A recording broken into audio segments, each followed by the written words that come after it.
and give more students loans from 30,000 to 58,000. This is direct benefit to Ghanaians. Mr. Speaker, in the same way, we'll be able to increase NHIA registration from 10.8 million to 17 million people. So Ghanaians are benefiting from this government. Mr. Speaker, in the same way, we've been able to increase the number of those on leave, Mr. Speaker, upwards from 212,000 to 350,000 people.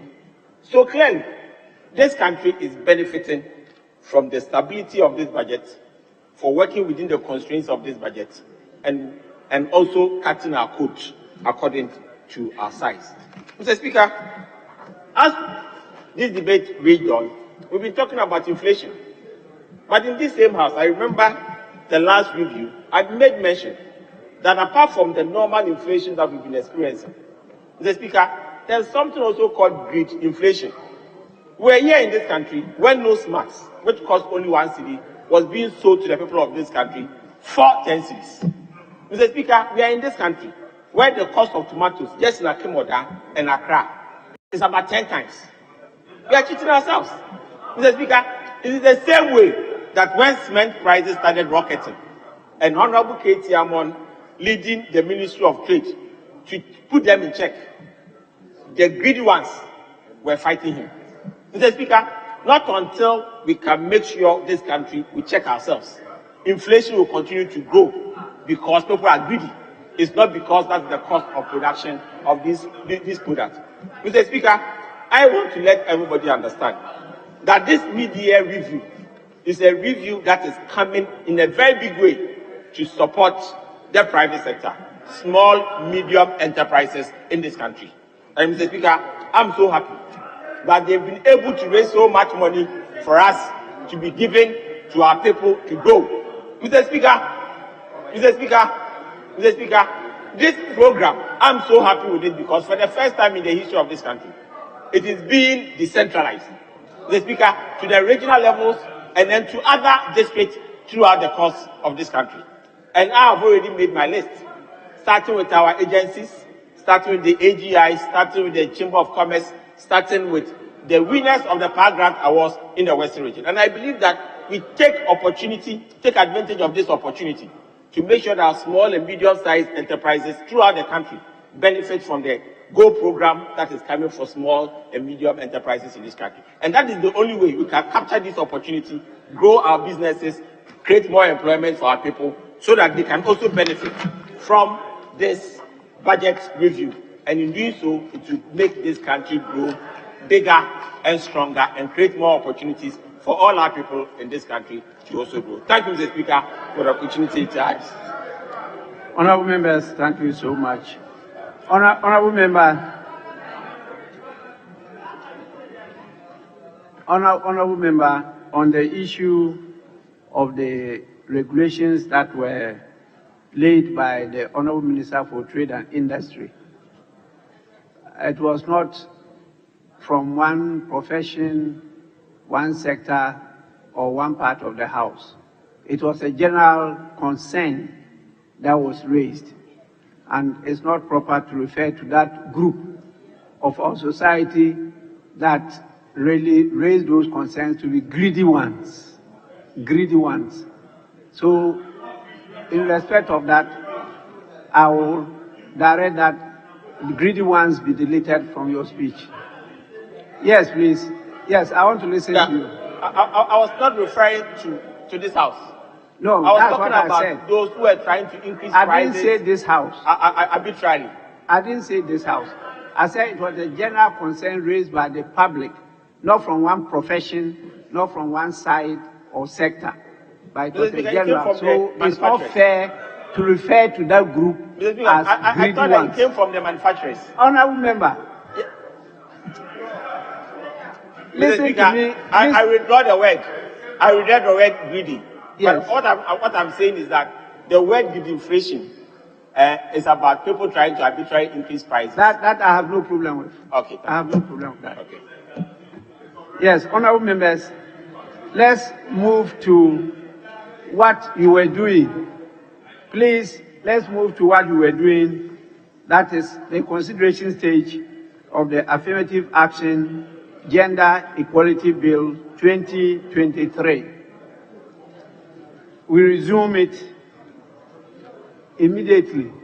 Tomorrow we'll continue with the rest of the names on the list.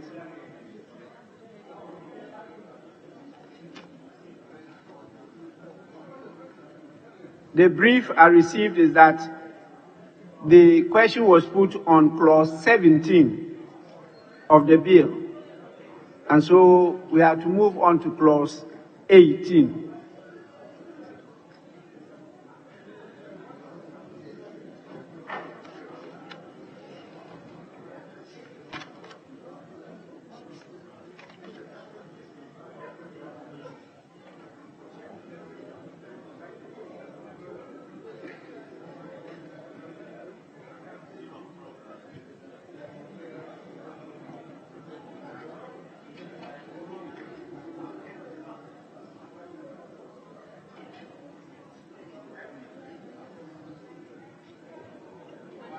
Honorable members, the Affirmative Action Gender Equality Bill 2024 at the consideration stage.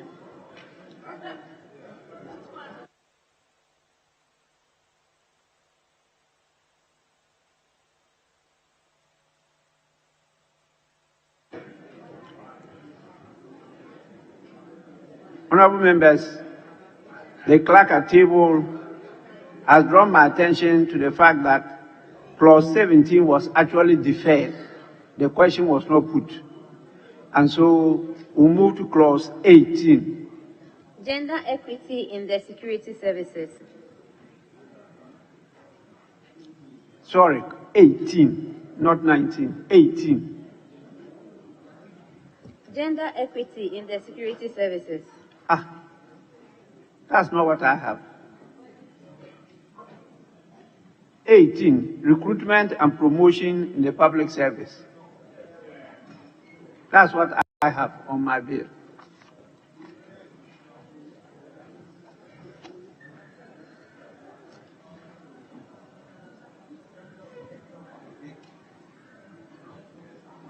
This will be on the table also as well. It was withdrawn and made. Sorry, sir. My version, I'm told, was withdrawn and relayed. So there's a new version, which has just been handed over to me. So, again, clause 18. Gender equity in the security services. We have some proposed amendment to clause 18. The chairman of the committee, am I right?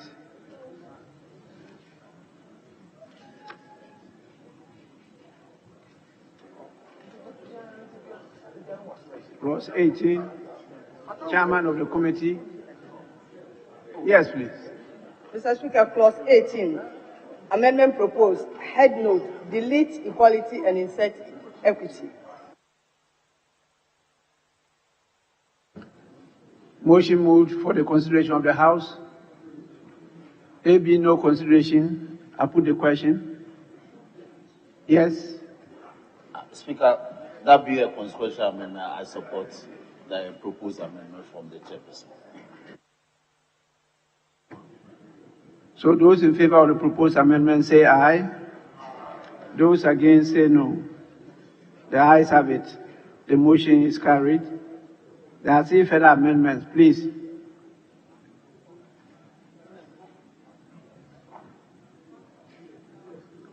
Chair. Mr. Speaker, clause 18, amendment proposed, sub-clause 1, line 3, delete equality. Honorable member, that one is consequential, and that person will take that into consideration. Move to the next one. Clause 18, amendment proposed, sub-clause 3, opening phrase, delete woman and insert person. No, not that yet. Not that yet. But let me listen to the majority leader. We haven't reached that yet. Yes, please. Mr. Speaker, I just want to provoke this issue for clarity so that the court may be properly aided when issue of interpretation comes up someday. So, Speaker, if you go to clause 1, line 3, where the proposed amendment was carried, talking about to ensure gender equity within the respective security services at any point in time. Mr. Speaker, how will this be actualized? Is it the case that when an advert is placed and say at the end of the advert timetable provided, 1,000 are expected to apply, and then you get just 10 women applying, by reason of ensuring gender equity, we would say that, okay, this advert is being invalidated for some other processes to be enacted to achieve that, or it will be assumed that an opportunity was given and same was not taken advantage of. I just want that principle to be clear, just for posterity. Mr. Speaker, thank you. Honorable Majority Leader, you are out of order. Please, let's go back to clause 18. After the deletion of the equality and the insertion of equity, the next one is subclause 2, delete. That is what is on the order paper. Before you go to the subclause 3. Are you not moving that one? Mr. Speaker, clause 18, amendment proposed, subclause 2, delete chairman of the committee. No, delete, not chairman of the committee. It says delete, that it means the whole clause. Amendment proposed, Mr. Speaker, subclause 2, delete. It means we are deleting the entirety of subclause 2.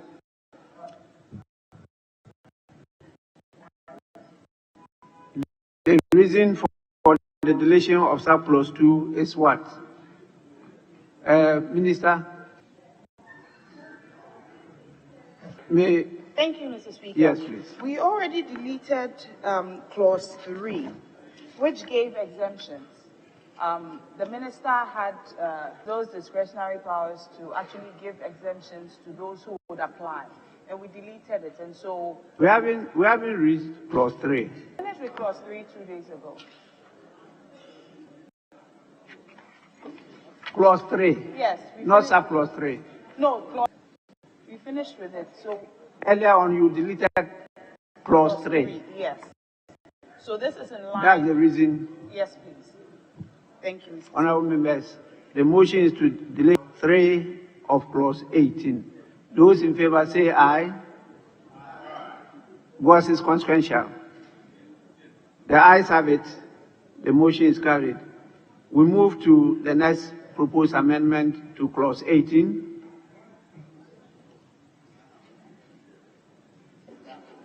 Mr. Speaker, amendment proposed, subclause 3, opening phrase, delete woman and insert person.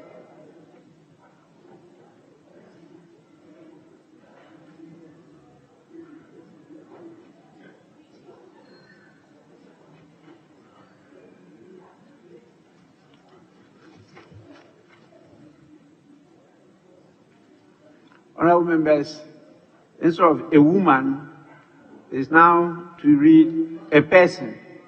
That is the proposed amendment. Yes, please. Mr. Speaker. Yes. I think along the line, they wanted to delete women and rather make it all-encompassing to all Ghanaians. But this bill is affirmative action. If you like, is positively discriminating in favor of women. So you can't do that. The original should stand. And the Speaker is consequential to what we did earlier when they proposed. Yes, Mr. Speaker, and we cited Article 17.4 and then 36.6 to buttress the fact that this is really skewed towards women. And so you should not dilute it again. I think on account of what you did earlier, this amendment ought not to have been moved. Yes, Chair, what do you say to that? But let me listen to Honorable Bernard. Mr. Speaker, thank you for giving me the opportunity. Mr. Speaker, by the use of a person, we can achieve the same aim. Because the Constitution talks generally about gender discrimination without specifying male or female. So if the rendition is a person shall not be subjected to discrimination on the basis of gender. Mr. Speaker, the operative word here is gender. And gender here does not necessarily mean a woman. So if you said a person shall not be subjected to discrimination on the basis of gender in security services and shall have equal opportunity to A and B, Mr. Speaker, you will achieve the same aim by being gender neutral in drafting. So this would mean that you can. Let's get it now.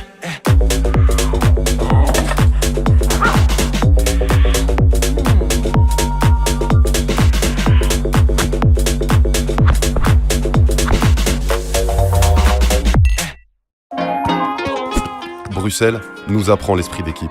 Endas bien. Ici, on a des compétences uniques et Actiris les développe au maximum. Vous cherchez un job ou des collaborateurs? Actiris, au cœur de l'emploi. Then you equalize. Yes, but that is not what they want. Mr. Speaker, if you are making a law to say that discriminates in favor of a woman, then you are delving into a constitutional breach. You are delving into a constitutional breach. The law we are making is affirmative action. Yes. The intention of the law is to discriminate in favor of the one that has been disabled.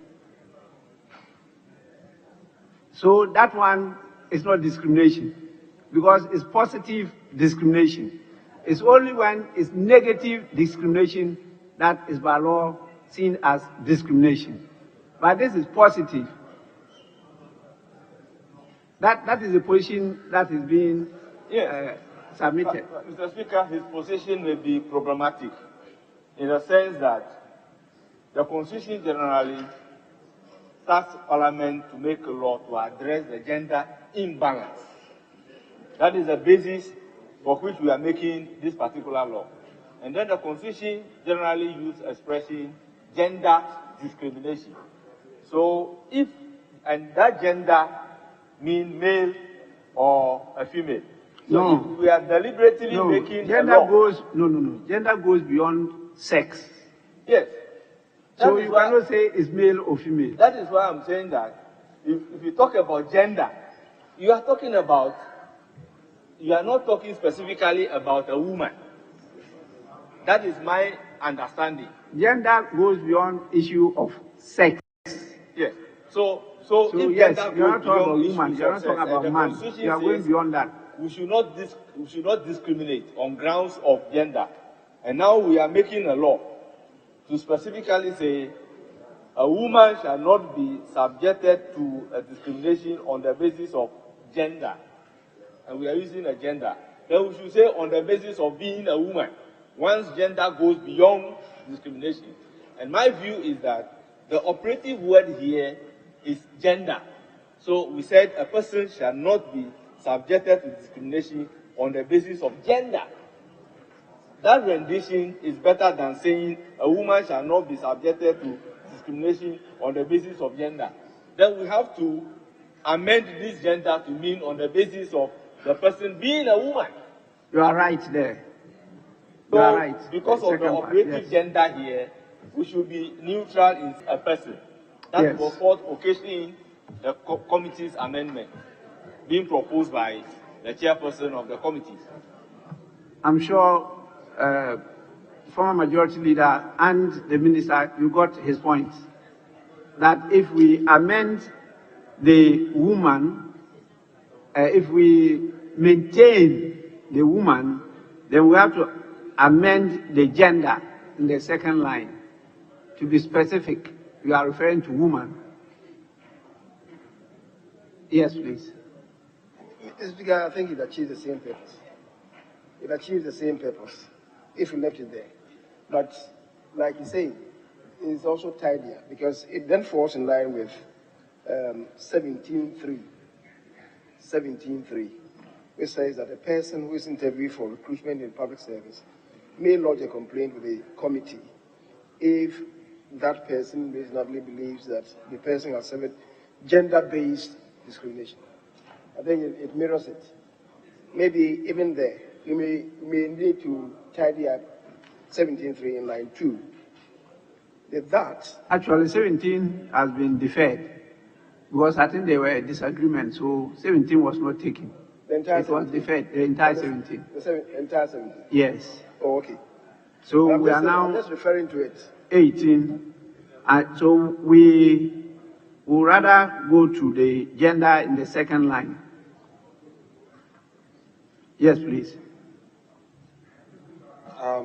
I want to point out a provision in the Constitution to enable my respected colleague respond within the context of the argument he made earlier.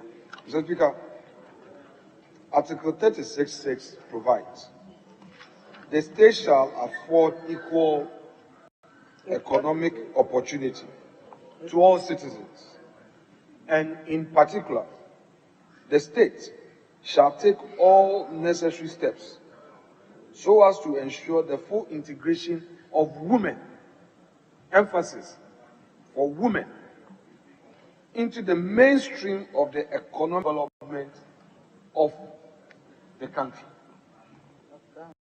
of Ghana.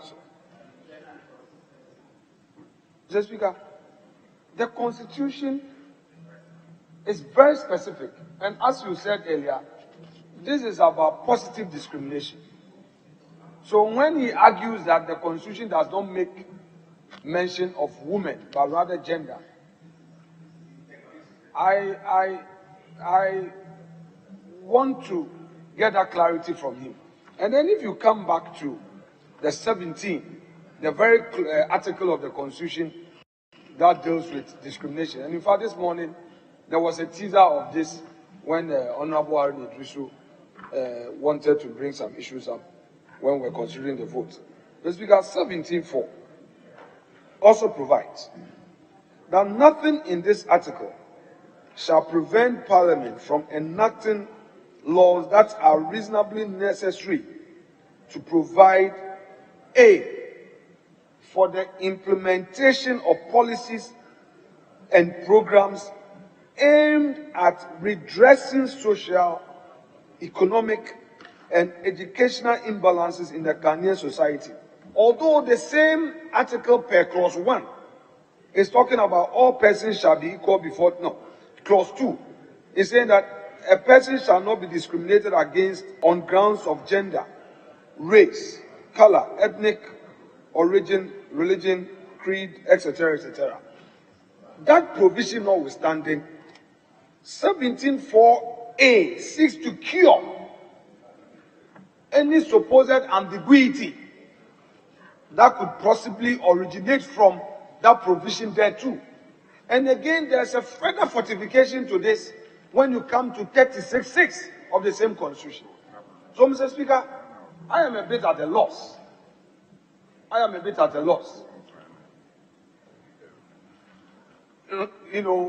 Looking at the argument being advanced, but he's my senior at the bar. I respect his superior views when it comes to the law, and I will yield to him. But these are very important matters. I think that it will take him a very strong energy to scale this difficult Well, Mr. Speaker, he is my senior at the bar, and I know that. I respect him for his law. You know, he gives fidelity to the law. But Mr. Speaker, this is a wall so tall that I know it will take extra legal energy to scale it. Mr. Speaker, the ball is in his court. Yes. Mr. Speaker, having regard to the provisions that he read, the 36.6 that he's talking about integration. And I've listened to you in silence, also listening to me in silence. Mr. Speaker, where he read discrimination, he talks about a person. But if you are talking about integration, he said a woman.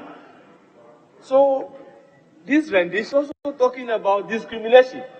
So you cannot be wrong using the constitutional language that a person cannot be discriminated against on grounds of gender. That is the language of the Constitution. But the 36 that you are referring to is talking about integration of a woman. Integration of a woman. So, I mean, it is clear.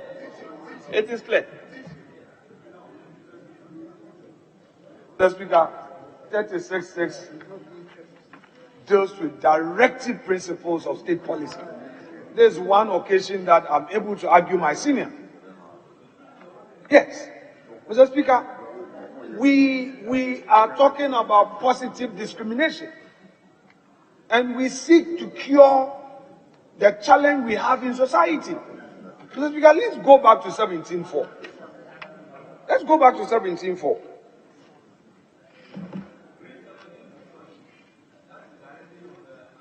Mr. Speaker, the fact that a person has been used there should not be interpreted in isolation.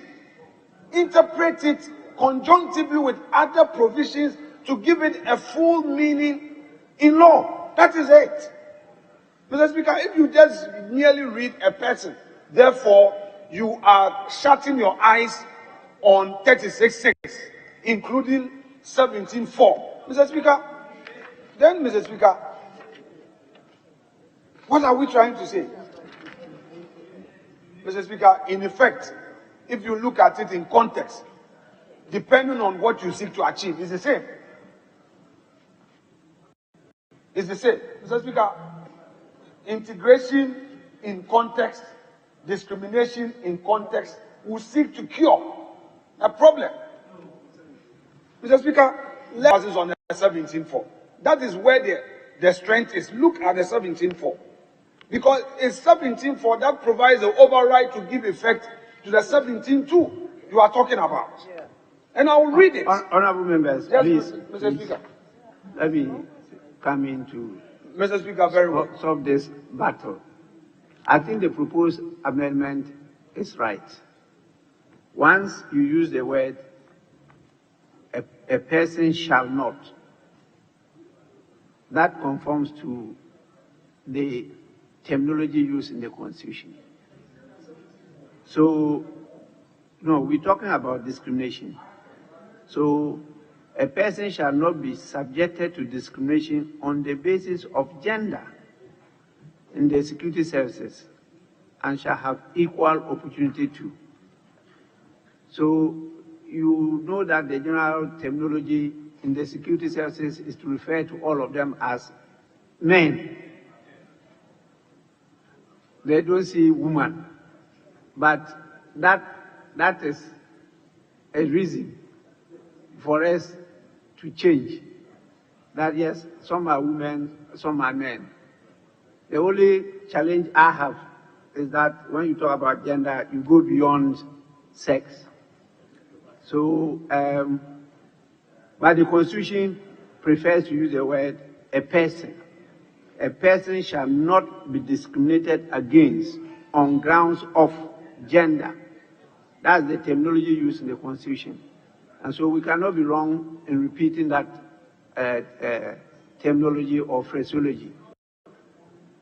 I know the issue you talk about in 36 is dealing with economic objectives, and that is dealing with the integration of the economy. But provision dealing with discrimination is 17, and particularly 17.2. 17.4 is giving the definition, but after 4, you have, no, 3 is giving the definition. After 3, then 4 is giving us, Parliament, the authority to legislate, in spite of what is stated in 4. Yes. Yes, please. Mr. Speaker, may I provide a cure to this maybe misunderstanding? It's a minor one though. What if we had a woman shall not be subjected to discrimination on the basis of the gender of the woman in the security services? A woman shall not be subjected to discrimination on the basis of the gender of the woman in the security services, and shall have equal opportunity to receive training that woman, enable that woman to rise to leadership position in the respective security services and head a security service. I think it makes it much more explicit. Yes, please. Mr. Speaker, there is a saying that if your farm is not very long, you need not carry a big water pot to the farm. The constitutional language is clear that a person shall not be discriminated against on grounds of gender. And the provision here is saying that a person shall not be subjected to discrimination on the basis of gender. So, Mr. Speaker, you cannot be using the constitutional language. So, we should just go by the proposed amendment by the chairman of the committee, and then we can move on.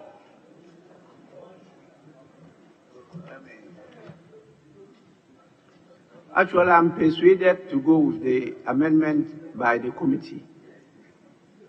I'm persuaded because you know the principle. You can't go wrong when you repeat the language of the Constitution. Litigation must end at some point. Yes. We will. But Hansa will be our good companion, our companion on this matter. The court will rely on Hansa. Oh, yes. Hansa will remain our companion. It's okay. Let's make progress. You have a different view from both. From both. Actually, it's on the 18.3b when you talk about head a security service. And what comes to mind has to do with often the requirements for heading, for example, a security service. There's a requirement of exams, testing, and so a language about having met those requirements must be stated. Other than that, you are simply saying that a woman should be made to head security service. Yes, not based on gender, but he should meet. But please read it properly. Okay. Well, it says 18. Yes, 18.3. 3. Yes. A woman. Well, the amendment is accepted, but I'm talking about the. Yes, a person. Yes. Yes, that a person shall not be subjected to discrimination on the basis of gender in the security service. They have equal access, equal opportunity. Yes. To receive training to enable that woman to rise to the leadership position in the respective security service and head a security service, having met all the other requirements. Oh, so what is the equal opportunity about? No, but, Mr. Speaker. No, listen to me. In the security service, yes, you are going to have some, for example, if the pass mark for promotion is 80%, we may probably reduce it for you to have it at 60%. But you must meet some requirements. If we leave a blanket, very soon before you know it, a woman who has basically not even written the exams says that I should be promoted, because the rule says so. I'm saying that if he has met those requirements, then he should head that security service. There has to be, there's no training, there's no exams for promotion. No, it's a conjunctive. A and B. A and B. You must get both.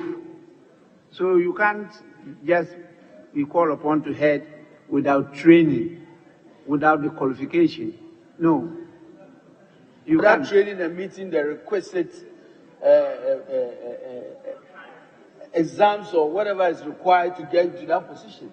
And I'm saying that it is important because in the security service, for example, and that's the best example. Yeah, that is why the word person is required. So it equally applies to the men, like the women. So that is okay.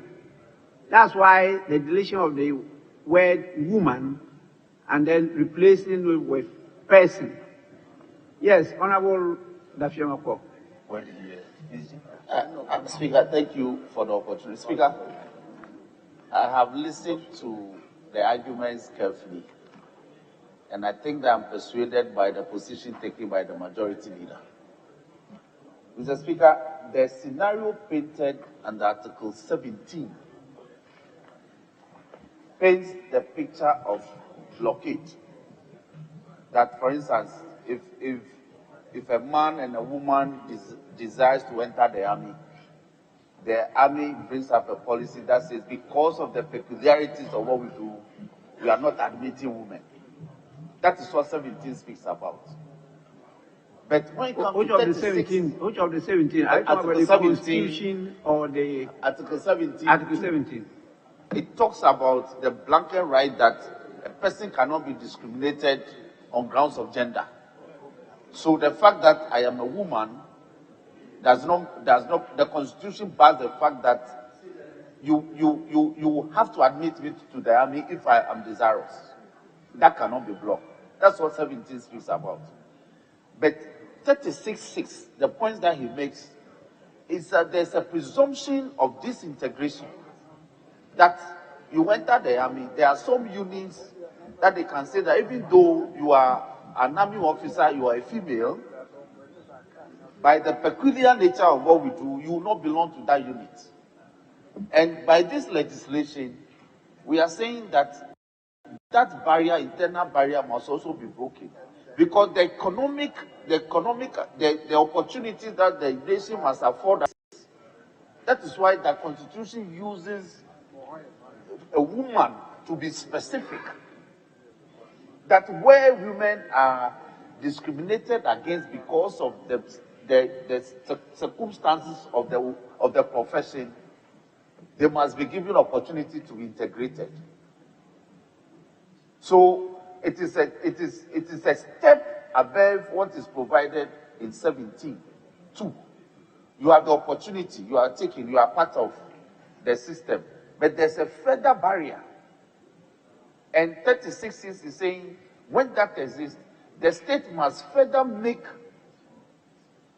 create situations, scenarios, circumstances that will integrate women where they are not integrated by the nature of the economic situation, by the nature of the economic opportunities there.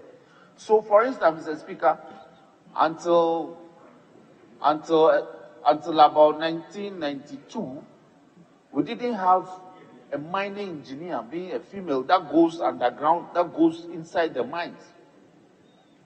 I recall that the first female engineer who went underground and was allowed by qualification to go deep mine to lead miners to mine became news, because in the mining industry, the conditions that prevails in the underground mines were such that were not favorable for women to operate there, even though they are qualified in terms of engineering, thinking, and all. But conditions were created to integrate them into doing that, even though they may not be there in their numbers. The conditions were created for them so that, for instance, instead of the men spending 12 hours and coming back home. The women may spend like 4 hours and come back home. So that is the kind of situation the Constitution speaks of under Article 36(6). It's an economic right that is being, or it's an economic situation where the nation is being called upon as a state to make further provisions, to make additional provisions so that those conditions will be created for women, particularly to be integrated. So there are certain industries like aviation, where for a long time it was difficult for women to be pilots, but now they are, because further conditions have been created to make it suitable for the women to also be aviators as well as men. So, Mr. Speaker, I think that the majority leader has a point there. So we need to take a second look at the amendment being proposed. And so that is a positive discrimination that the Constitution thinks that it must be eradicated. I thank you. Yes, Majority Leader. Former Majority Leader, sorry. Mr. Speaker,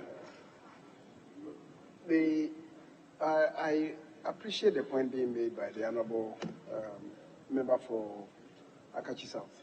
I appreciate that point. Speaker, we are talking about avoidance of discrimination. To do what? To achieve gender balance. Mr. Speaker, we are talking about recruitment and appointment to public office or public space. Beyond the 36(6) that the majority leader quoted, we may also have to address our minds to 35(6), Article 35(6), which relates directly to recruitment into public office.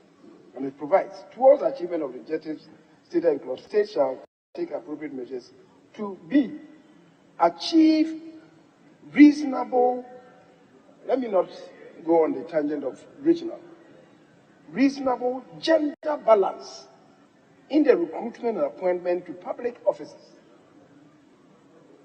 The Speaker, the 18 that we're talking about is dealing with this. I'm saying that I appreciate the point made by my colleague, the Honorable Benala here, when he relates to the provision on discrimination. But because we want to go further, 17(4) then provides us with that opportunity to legislate, to achieve the intent of 35(6)(b). Mr. Speaker, we all do appreciate in this country that there is some historical distortions between the north and the south of this country. That is regional imbalance. And let's assume that we are making a law to attain regional balance. And we are saying that in recruiting people to public office, we should be minded of where the regional person comes from. And then you will say that, oh, let's apply the general rule in the Constitution. No. 17(4) then cures that mischief. So the Honorable here for is not wrong. We are only saying that this construct deepens it. It deepens it. And it's not unconstitutional because the avenue is provided for us under 17(4). Whereas 17(2) is on general avoidance of discrimination, 17(4) then says that nothing in this article shall prevent Parliament from enacting laws that are reasonably necessary to provide for the implementation of policies and programs aimed at redressing the social, economic, and educational imbalance in the Ghanaian society. We know the imbalance in terms of employment, especially in public places, between men and women. And Mr. Speaker, you are right. You are right. The armed forces, they describe the officers as officers and men in the armed forces. They don't even mention women. Come again. When there are women standing there. When there are women standing there. So, Mr. Speaker, whereas I don't disagree with the Honorable Ahiafo, the principle that he's raising. The 18.3 deepens what we want to achieve gender balance. In this case, to straighten the path for our women. And that is why I said that I don't disagree with you, the principle. However, 17.4 justifies what you are doing. The Speaker. And as I said, if we can go with the construct, a woman shall not be subjected to discrimination on the basis of the gender of the woman in the security services and shall have equal opportunity to, then A and B will follow. Mr. Speaker, thank you.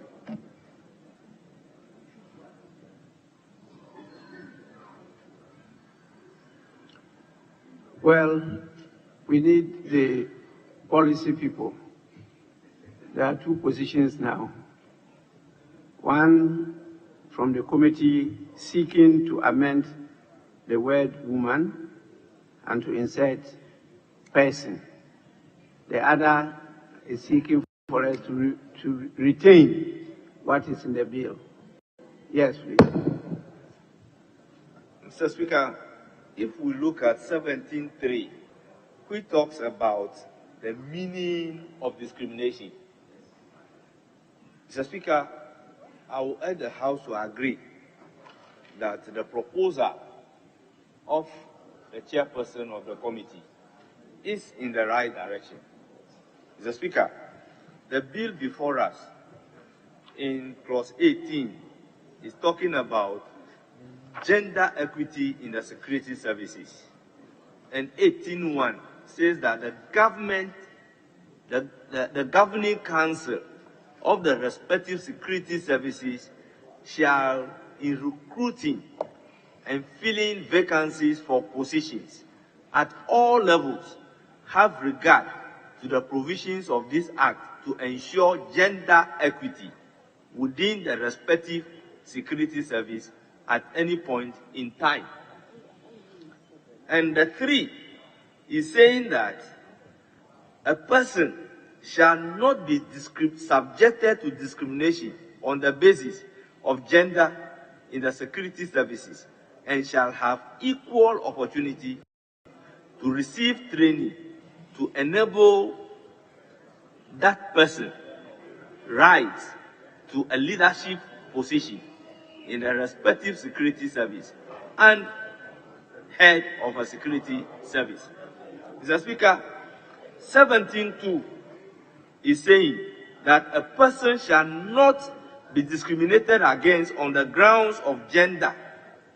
And then 17.3 is saying that for the purposes of this article, discriminate means to give different treatment to different persons attributable only or mainly to their respective descriptions by race, place of origin, political opinion, color, gender, occupation, religion, or creed, whereby persons of one description are subjected to disabilities or restrictions to which persons of another descriptions are not made subject or are granted privileges or advantages which are not granted to persons of another description.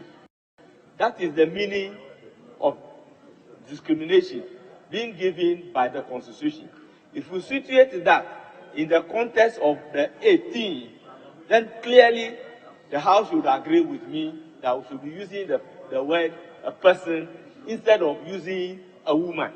If we use the word a woman, it will create the impression within the meaning of the Constitution that we are seeking for the woman to be discriminated in favor, which the meaning of discrimination in Article 17.3 will be against, and to give the basis of somebody saying that within the meaning of the word discriminate, then you are violating the Constitution. So in order to circumvent the constitutional provision, Mr. Speaker, once we are using the word discrimination in the rendition, we should just use the word a person.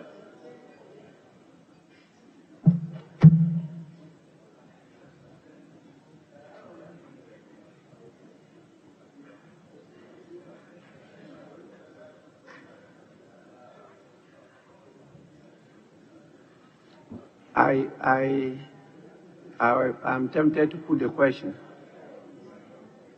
because we can't resolve the differences. Our respected lawyer, every time I listen to him on this matter, he fails to averse his mind to 17.4, which is exactly what we are trying to do. We are trying to make sure we pass a law to discriminate positively in favor of women. Because 17.4 says, nothing in this article shall prevent Parliament from enacting laws that will favor women positively. I mean, to quote my words.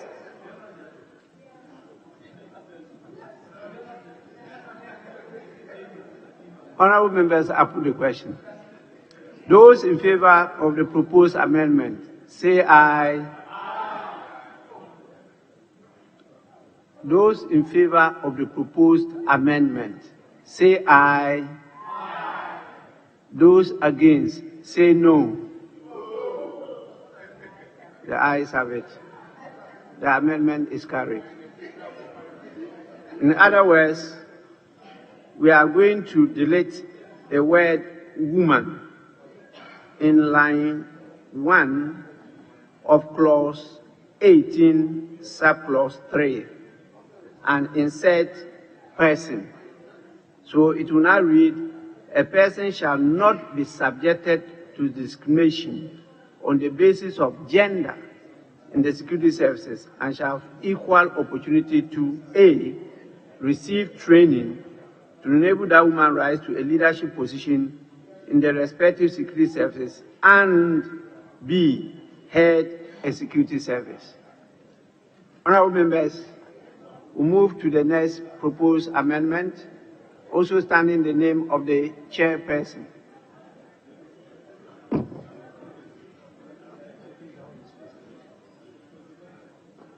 Yes. My attention is drawn to it. It's consequential, so the draft person will take note and draft accordingly. But at page 56, we have another proposed amendment.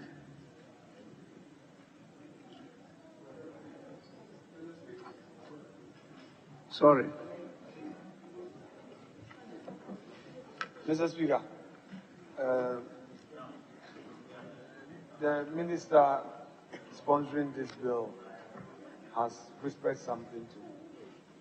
And in view of that, I will crave your indulgence, and if the House would indulge me, for us to look at... If the House will do what? Indulge me. Yes. Mr. Speaker, if the House would indulge me. Mr. Speaker, for us to have a second look at a decision we just took. I know that under normal circumstances, if we want to revisit an issue, there's an opportunity and the second consideration. But Mr. Speaker, this, we can cure it here and now. Mr. Speaker,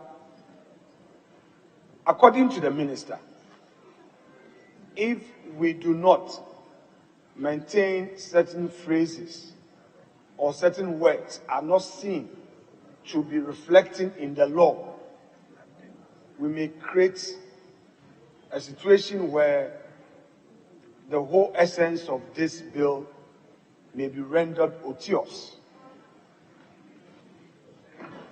Mr. Speaker, so that is her plea, that for policy reasons. So, but Mr. Speaker, yes, that we should be bold enough, Mr. Speaker, according to her, in all discussions underpinning this bill, the policy has been to use the word woman to project the whole object of the bill. That is her argument. And Mr. Speaker, to the extent that in using the word woman, it will not injure the Constitution in any way.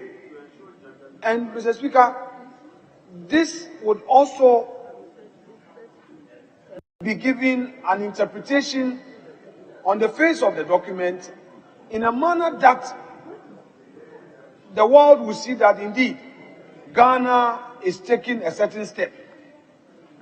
So, Mr. Speaker, I would strongly suggest that we may have to yield to the minister one more time to say a word or two in respect of this policy path she has communicated through me to the House.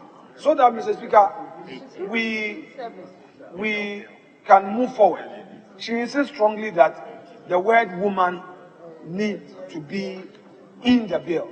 Mr. Speaker, I beg to seek leave for her to come back on this so that we can look at this. And I'll plead with Honorable Ayafo that to the extent that having the word woman in the bill will not injure the Constitution, at least Hansard has recorded our respective arguments. Hansard is a witness to all that we have said. And any court of equity, any court of law will be guided by all that we have said in this chamber and would give effect to the word woman as used in the context. Mr. Speaker, I humbly so submit. Honorable Bejira. Thank you, Mr. Speaker. Mr. Speaker, the respected majority leader knows very well that when you rule at a consideration stage, the next level, if you want any amendment in accordance with Order 171, is to come under second consideration. We've passed that stage already, Mr. Speaker. As the leader of the House, he needs to abide by this rule. Let us all agree that we'll come back at the second consideration stage to look at that. Thank you, Mr. Speaker.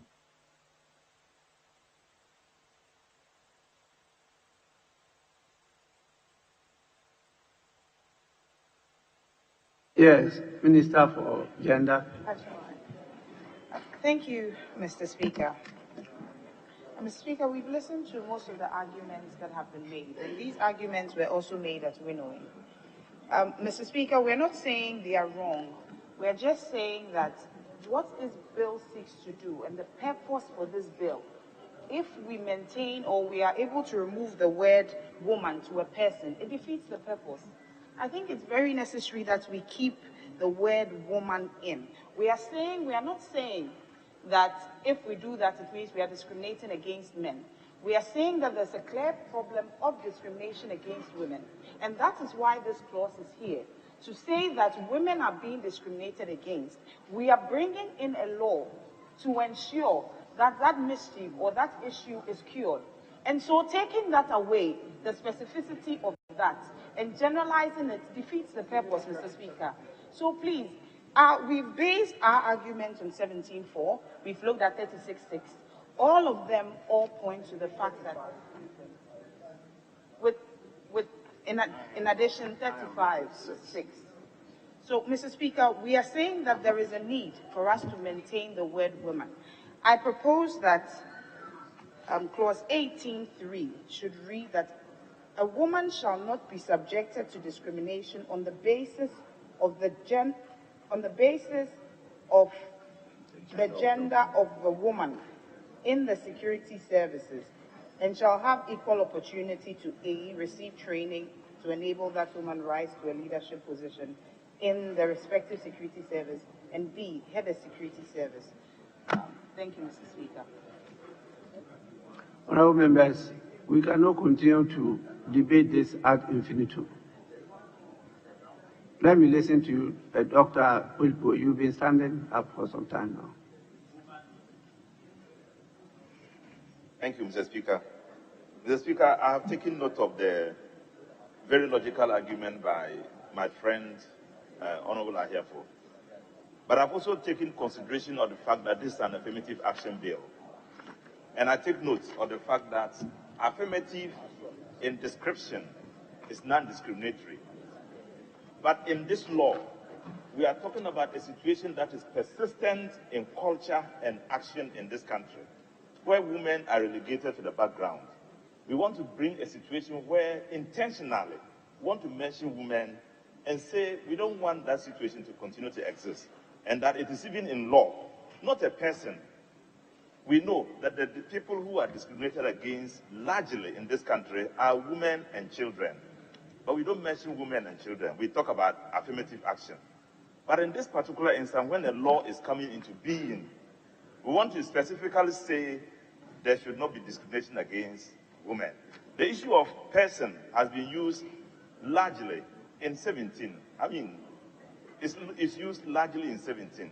But in 18, we are very specific about the question about woman. And I think I'm happy the maize is still tilted and we can overlook some of the formalities Honorable Jedra is talking about. And get back to it and make sure we specifically refer to the word woman in the law. Thank you, Mr. Speaker.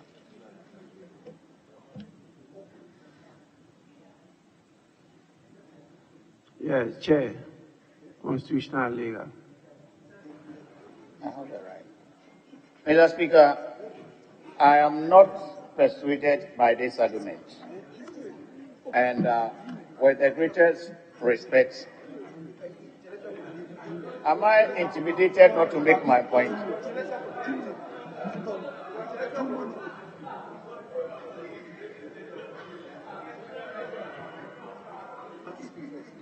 The Speaker called me.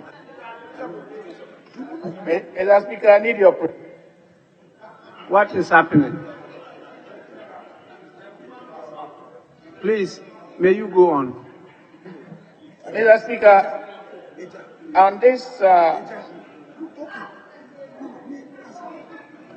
Please, you are addressing the Speaker. Honorable Majority Leader, what is happening? I'm guiding a colleague. Yes, so, Honorable Chair, you may go on.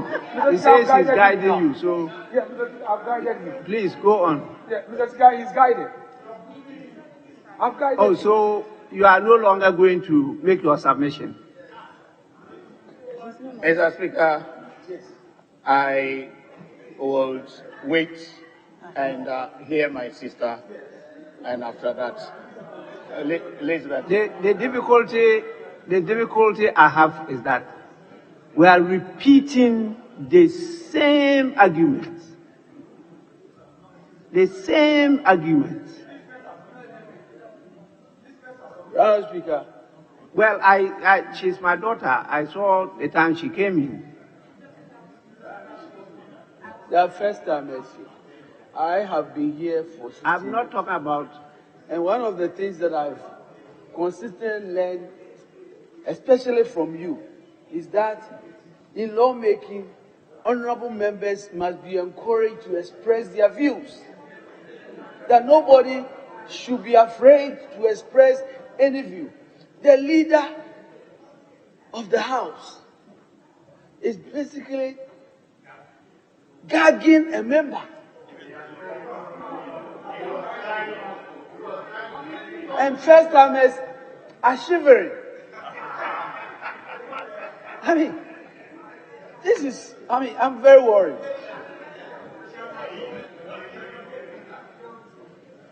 Yes, Honorable Elizabeth. Thank you very much, Mr. Speaker. Mr. Speaker, I was following the proceedings quietly from another source because of one reason. So you see that I know what has gone on so far. Mr. Speaker, I think the repetition is a way to say that if you have a quick look at Article 36(6), that may have been referred to already. With your kind permission, I read, the state shall afford equality of economic opportunity to all citizens, and in particular, the state shall take all necessary steps so as to ensure the full integration of women into the mainstream of economic development of Ghana. Mr. Speaker, with the greatest respect, I think this whole law is to bring women up. Napoléon sponsorise près de 500 équipes amateurs. Demande tes maillots gratuits sur teamnapoleon.com. In the Constitution, this is a law that is being made to make sure that women are specifically mentioned for the avoidance of doubt. So my humble suggestion is that women must be mentioned to make the difference. I thank you very much for the opportunity.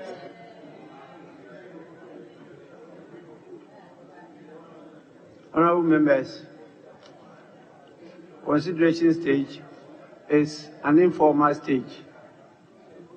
And so if immediately after putting the question, we recognize that we've erred, there's nothing wrong with that being withdrawn and the question being put again. So I'm prepared to put the question.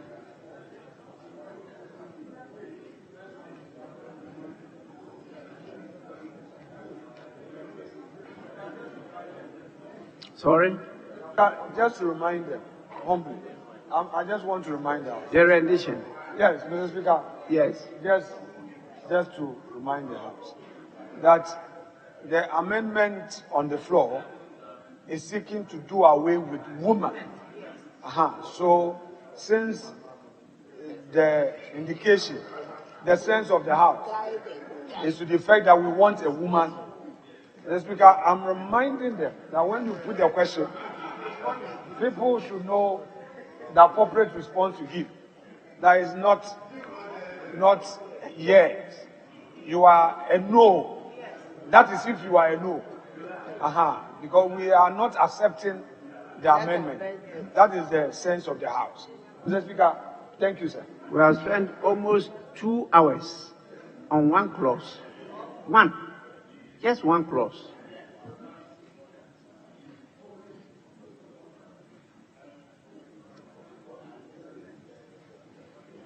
Honorable members, the earlier decision of the House has accordingly been withdrawn, and I'll put the question again.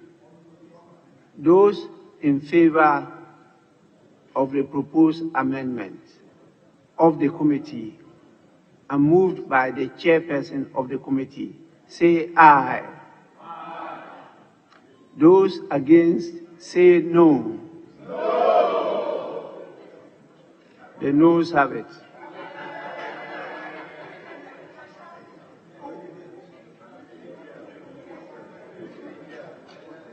So the amendment is negated. We now will have to give the opportunity to the former majority leader to move his amendment, which is to seek further clarification and emphasis on the intention of that clause. Yes, please. Mr. Speaker, in line 2, after off, you insert the definite article, they. And after gender, insert of the woman. So that it will read, a woman shall not be subjected to discrimination on the basis of the gender of the woman in the security services and shall have equal opportunity. 2, and then A, B would follow. I should submit this. We got this rendition long ago, and I had tried to convince the House, and it was something else. We are back to the same thing. Line 2 of clause 18, subclause 3, after of, insert the, and after gender, insert of woman. Of the woman. Of the woman. Yes, that is so, Mr. Speaker. Those in favor of this new rendition, say aye. Those against, say no. The ayes have it. The amendment is carried.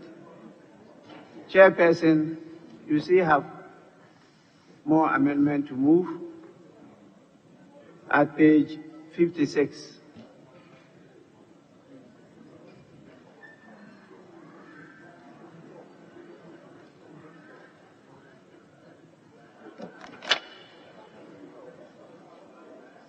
Mr. Speaker,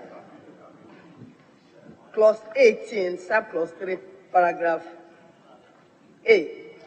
Subclause 4. Subclause 4. Yes, at page 56.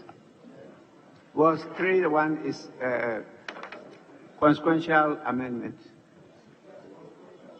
Yes, that one is consequential, but subclause 3, I want to withdraw my earlier proposal of person to woman.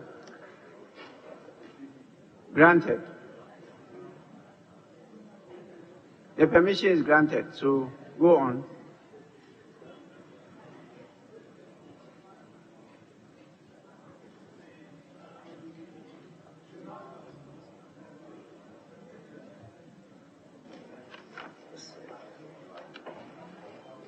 Honorable members, the chairperson has withdrawn the proposed amendment XXIV. And now we move on to page 56. Amendment proposed to subclause 4.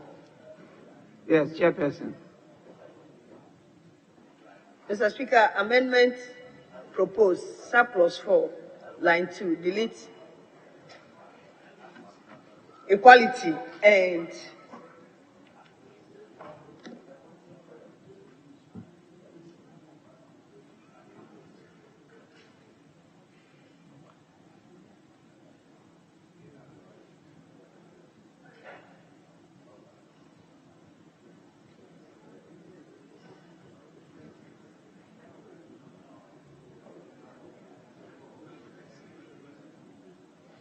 Yes, I think that one is consequential because throughout the use of the word equality has been replaced with equity.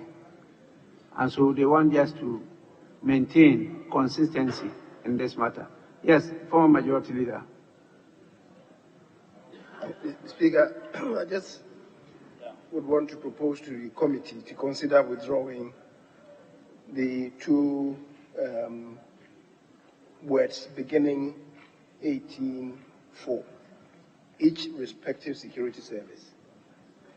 A security service shall ensure that provisions on gender equity. Then the rest will follow.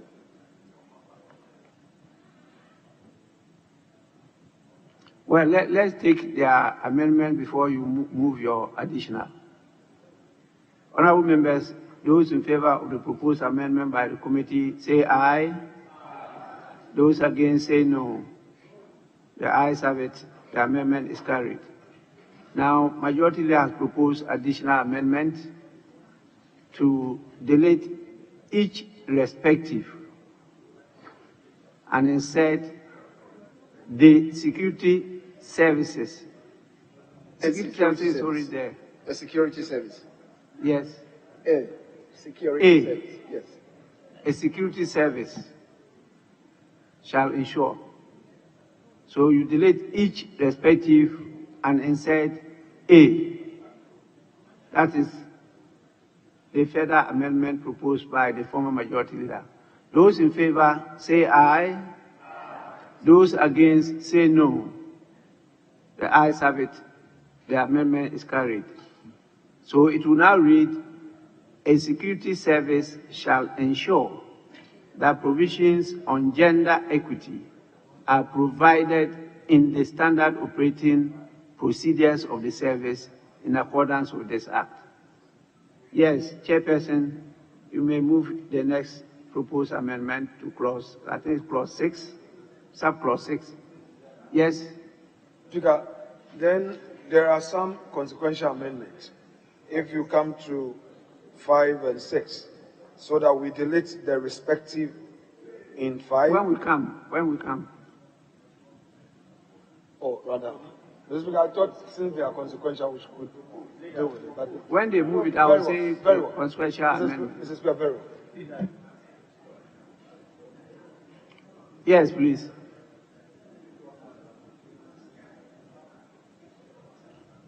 Chairperson. Mr. Speaker, clause 18, amendment proposed, subclause 6, delete and insert the following.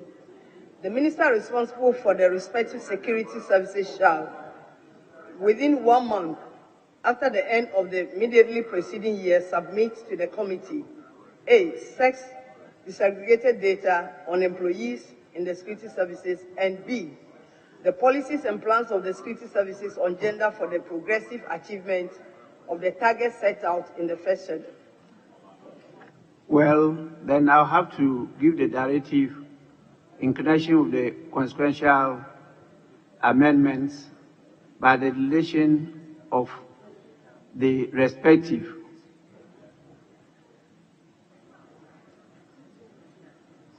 In subclause 5 and 6. 5 and 6. So you are not talking about 5 now, so it will be the governing councils of the security services shall monitor recruitment into the security services. So respective appearing there 2 times is deleted. Then 6, we have 6, which is what she's moving. The whole 6 is deleted, and they want us to insert a new one. That is the movement for 6.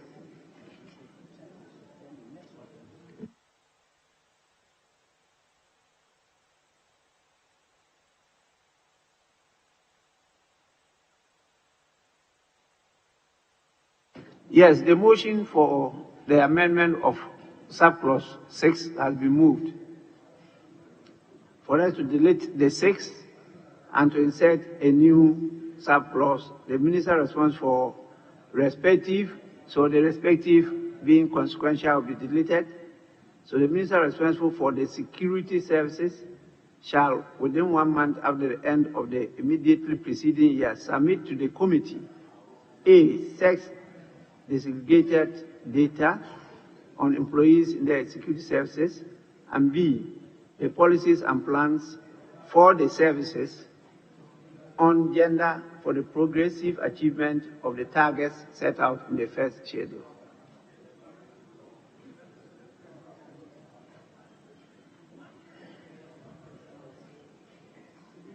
Yes. Yes, Doctor. Thank you, Mr. Speaker. Mr. Speaker, this is quite a minor suggested amendment. In 5, the governing council, I see that all the councils described here, Security Council, Judicial Council, are specific description of some organized body. So governing council is one set governing body, organized body, and should be capital, not just described like a sentence, like just any ordinary English words. This is a description of an object. So can we just make it in 5, the governing council in 5, can we make it capital G and capital C? Is it?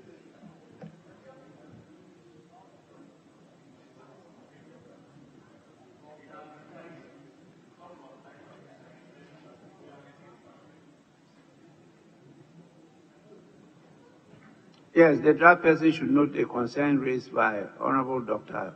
Rashid Pepu. It's a noun, a name. So you start with capitals. That is noted. But we're now dealing with 6. I want to put the question 6. Yes, please. Mr. Speaker, first, there's not a single minister who is responsible for the security services. So a minister responsible for a security service we should tidy that one up. That's the first one. The second, Mr. Speaker, they are using some formulation which is unknown to the bill. That is in respect of A, sex disaggregated data on employees in the security services. Mr. Speaker, it cannot be sex disaggregated data, because if you go to 6, the functions of the committee, 6.2 6.2 used the term gender disaggregated data, not sex disaggregated data.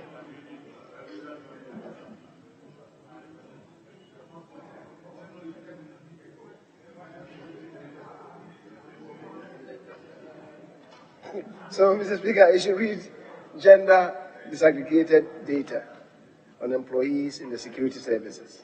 So those two matters.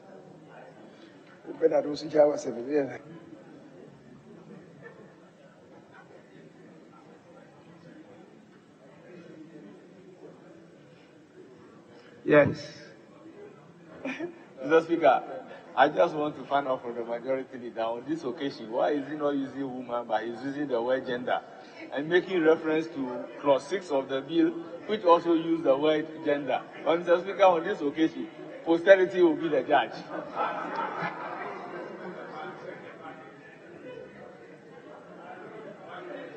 Honorable members, I've drawn the attention of the House to the fact that the use of gender doesn't necessarily refer to sex. It goes beyond that. It goes beyond sex. And so, what is the intention of this proposed amendment? You want to focus on the issue of sex.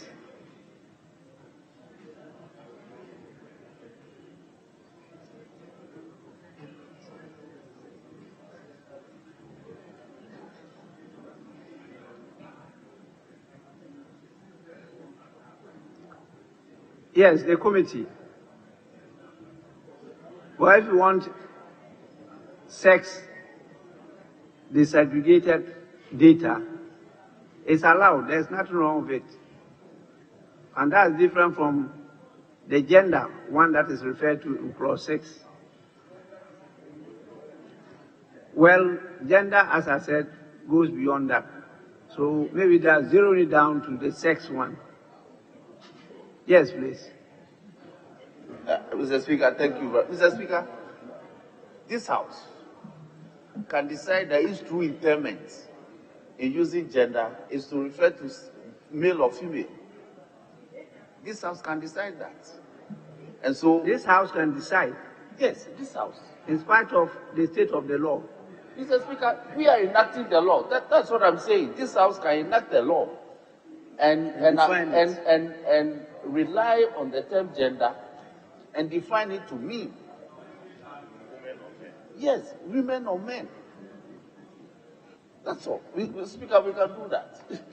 As a House, by enactment, we define gender to be either... We can't approve it and reprove it at the same time. You have one of your members here, I recall Honorable George Nati, Samuel Nati, who has argued all over the world about the definition of the word gender. And clearly, the law recognizes that gender goes beyond sex. And so you want to legislate. Then specifically, you have to look at the definition of the word gender in the other legislations, the other laws, before you do so. That is, if there's consensus at ADM. So what is the intention of the proposed amendment? Committee.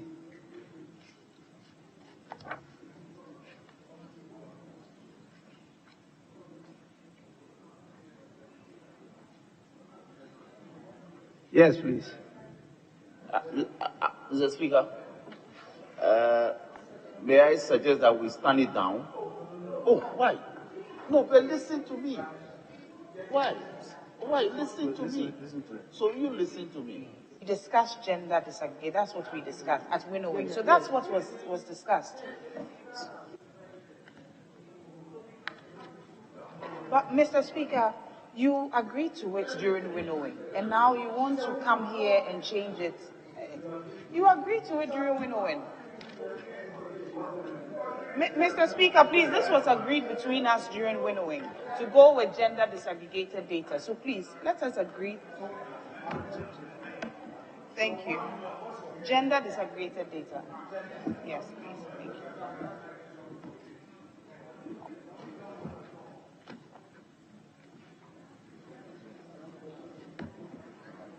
Honorable members, there is further amendment to what has been proposed, that is to delete sex and to insert gender. So the proposed amendment is to delete the existing subclause 6 and to insert the following.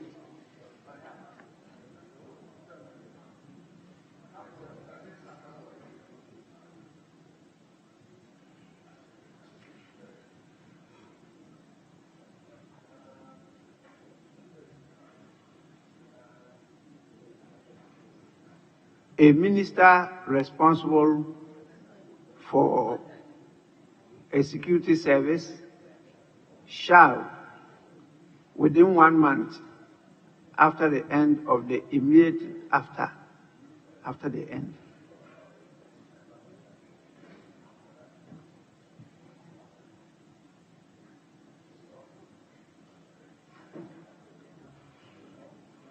This construction is not correct.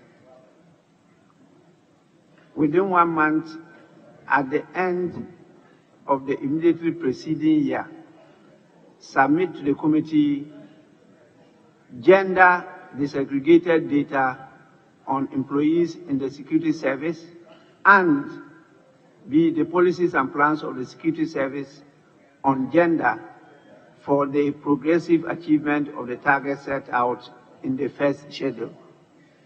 Those in favor of the proposed amendment say aye. Those against say no. The ayes have it. The amendment is carried. We take the last proposed amendment to clause 18.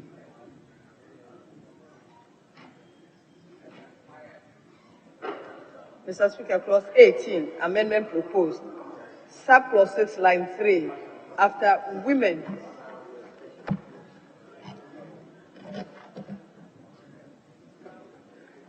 Mr. Speaker, I think you were proposing that it should be within 1 month at the end of the immediately preceding year. If I heard you right. Sorry? You were proposing that within 1 month after the end of the immediately preceding year. Yes. Is a bit untidy. Yes. So you said it should be within 1 month at the end. At. No, what is here is correct. Within 1 month after the end of the immediately preceding year. And Mr. Speaker, if I may draw your attention to the construct in Article 187, sorry, 187. 187.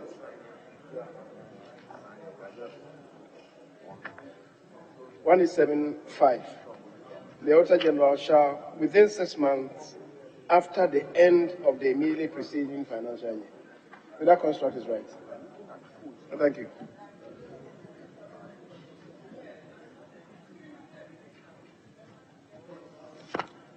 The draft person should take note of the rendition just given by the former majority leader. But I expected the chairperson to say that in view of the earlier amendment, maybe clause 18 is withdrawn. The last proposed amendment, because you have done away with that subclause 6. You did away with that subclause 6. So it doesn't exist again.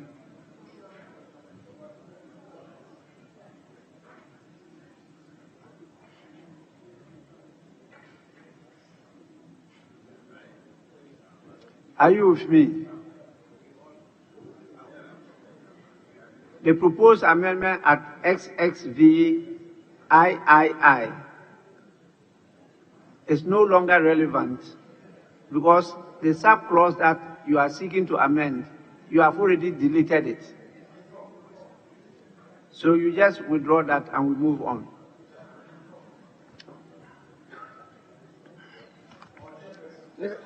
Mr. Speaker, I withdraw the proposed amendment in 18, clause 6. So, honorable members, I now put the question on clause 18. And the question is that clause 18 as variously amended stand part of the bill. Those in favor say aye. Those against say no. The ayes have it. The amendment is carried. Clause 18 as variously amended stands part of the bill. Honorable members, I have been informed by leadership that members are fatigued and tired and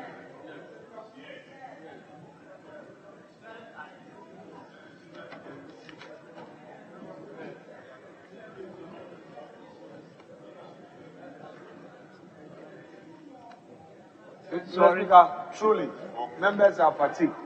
That is true. They are fatigued. But, Mr. Speaker, they've agreed that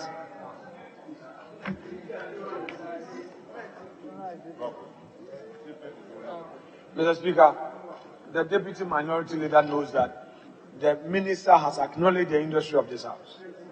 And he must not do anything to diminish that. Mr. Speaker, we acknowledge the fatigue and we would want to just conclude on 20. So we'll do the 19, 20 so that we'll draw the curtains on this and then complete the Shippers Authority, which is just 5 clauses, not major, so that we can get done with the Shippers Authority bill. Let me finish. Let me finish. Let me finish.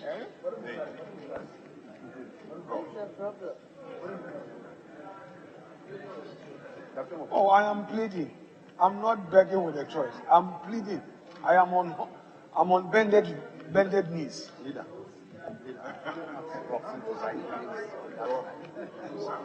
Mr. Speaker, what I'm saying is that I have asked the minister to acknowledge the industry of the House. And he's so acknowledged it.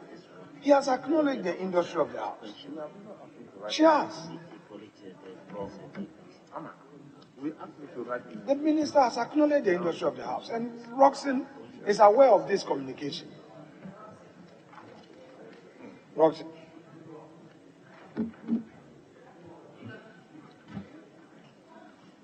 Mr. Speaker, I think that members are truly fatigued, and the health of these members, and that's why I sent you the message. But I think that I'm going to, the agreement we have is that we'll do 2 clauses, and then we can end the day. So we'll do 2 clauses. Honorable members, in fact, the 2 clauses mentioned, most of the proposed amendments are consequential, so we don't need to move them. We need to move only one. But we have to call the clauses and we'll go through the motion. Then we just call it a day. Clause 19. Gender equity in the judiciary. Honorable members, clause 19, proposed amendment XX, IX, XXX, and XXSI are all consequential amendments. We've taken decisions on them already. So there's no need to move those proposed amendments. I direct the draft person to take note of it and do the correct rendition of those clauses. Now, you have to move the proposed amendment on XXXII. Chairperson, XXXII. Mr. Speaker, clause 19, amendment proposed, subclause 3, lines 1 and 2, delete or a subcommittee of the Judicial Council shall be and insert is, and in line 3, delete equality and insert equity.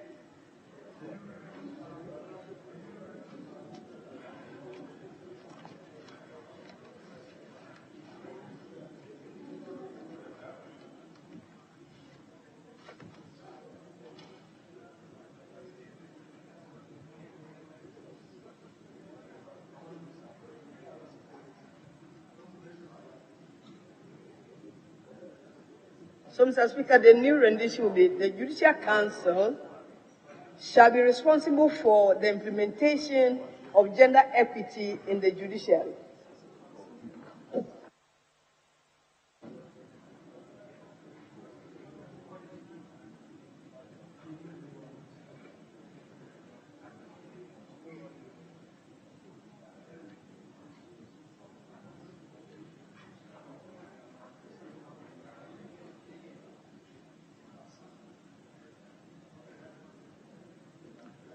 Honorable members, the new rendition shall read, the Judicial Council is responsible for monitoring the implementation of gender equity in the judiciary.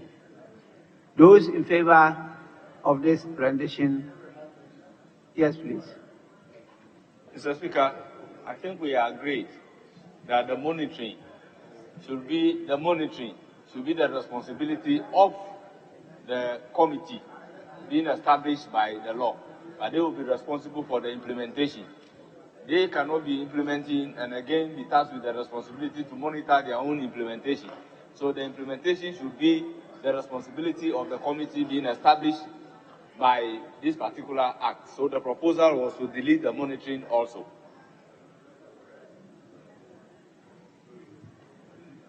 That is nowhere in the proposals before us. What the chairperson moved is to delete or a subcommittee of the Judicial Council shall be, and insert is. And in line 3, delete equality and insert equity. That is exactly what I did and just read the new rendition. So you have to take note of it and maybe give us a different rendition. So we move on to the next proposed amendment in 19 is consequential, and I direct the draft person to take note of it and do the proper thing. Then clause 20. Gender equity in Parliament. Clause 20, XXXIV, XXSV, XXSVI,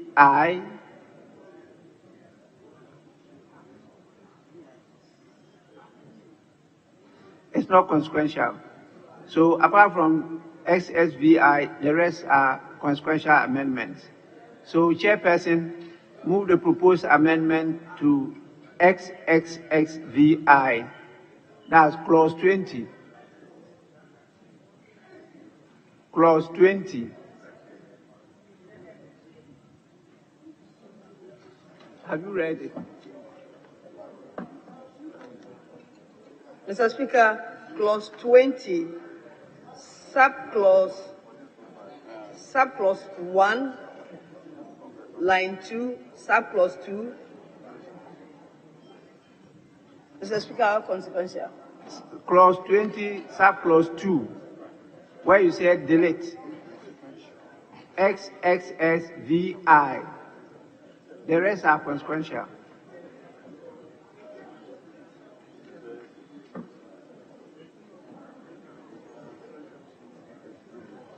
Mr. Speaker, it's up to subclause 1, line 2. Subclause 20, XXXVI, subclause 2 is deleted. Yes, that's what I say you should move. It says subclause 2, delete.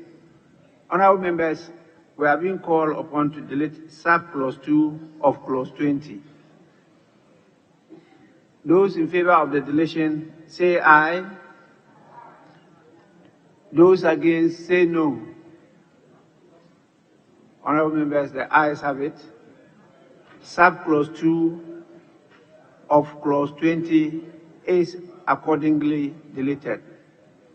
Now let me put a question on clause 19 first. And the question is that clause 19, as variously amended, stands part of the bill.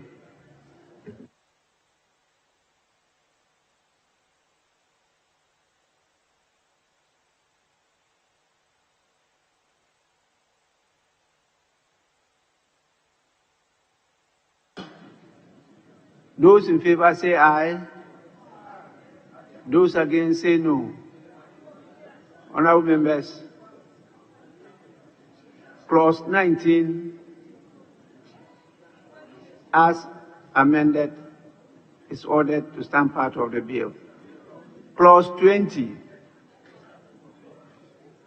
and the question is that clause 20 as variously amended stands part of the bill. Those in favor say aye. Yes, please. Mr. Speaker, I've seen in clause 20, XXV, subclause 192, delete equality and insert equity. I'm not too sure that that one will be affected by what we have been doing. Because there we are talking about progressive achievement. Progressive achievement of equality. That's what we aim at. What we are doing now... They earlier on amended the equality and substituted it with equity. Yes, in other places. I appreciate including the targets. They are talking about targets set out in the first schedule. Yes, Mr. Speaker, I'm saying that this construct is using progressive achievement. Now we are dealing with equity. But progressively, we aim to get to the level of equality. So when we are using progressive achievement, then that word should be equality, not equity. Because what the bill, yes, as in the Constitution. But what are the targets set? Are they equality targets or equity targets?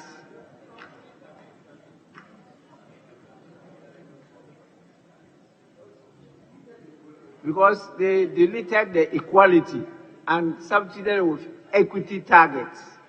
That's why we will have problem if we try to delete it from here.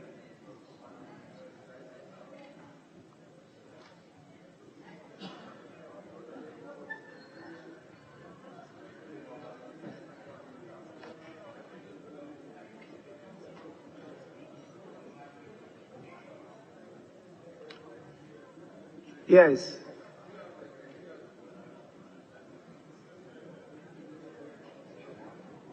Mr. Speaker, I believe the honourable member for Suami has abandoned his litigation. So, Mr. Speaker, I believe we can make progress. So I put the question again.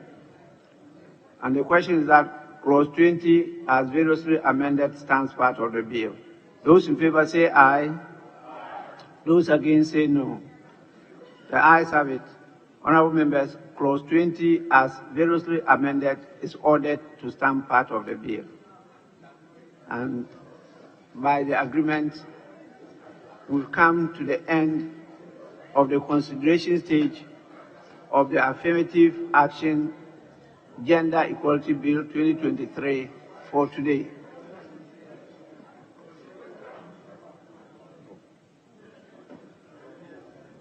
Honourable members, please, I gave notice that the House will be adjourning on the 30th. We agreed to do a number of critical bills, inclusive of this one, and the Ghana Shippers Council. We also agreed to complete the Constitution amendment, and I'm told you commenced the EPA bill. Those are bills we agreed to. And then your comments on the statement that the Minister for Finance made. So we have tomorrow, Monday and Tuesday, only 3 days. So leadership, please take your time and guide the House. We will not take any additional business. We may take referrals because committees can sit during recess, but not commence the consideration of any additional business. That is the only guide I can give. Yes. Mr. Speaker, just with your guidance, I was relating to the Deputy Minority Leader. The Shippers Council bill is left with only 5 clauses, which are not really controversial, because as we know, we agree more or less. So if we could clear that, so that tomorrow we look at the affirmative action bill and that of the EPA. Speaker, it will take us 15, 20 minutes and we'll be done. I understand that colleagues, Speaker is on page 61. Just page 60 to 61, just 5 clauses to amend. Just yes. 1 page. Deputy Minority Leader. Speaker, we can, as you can see, I can't deal with agitated, tired members. I think we've come to the end of the road. We have agreed that beginning tomorrow, we'll have very long extended sittings to try to cover as much as possible. And we are committed to that. And so I'll plead that we bring the curtain down for the day. Yes, please. Mr. Speaker, I'm trying to reflect on the information you just gave us, and I want to remind us that the Finance Committee has already laid 3 exemption documents, which we intend to present a report from tomorrow.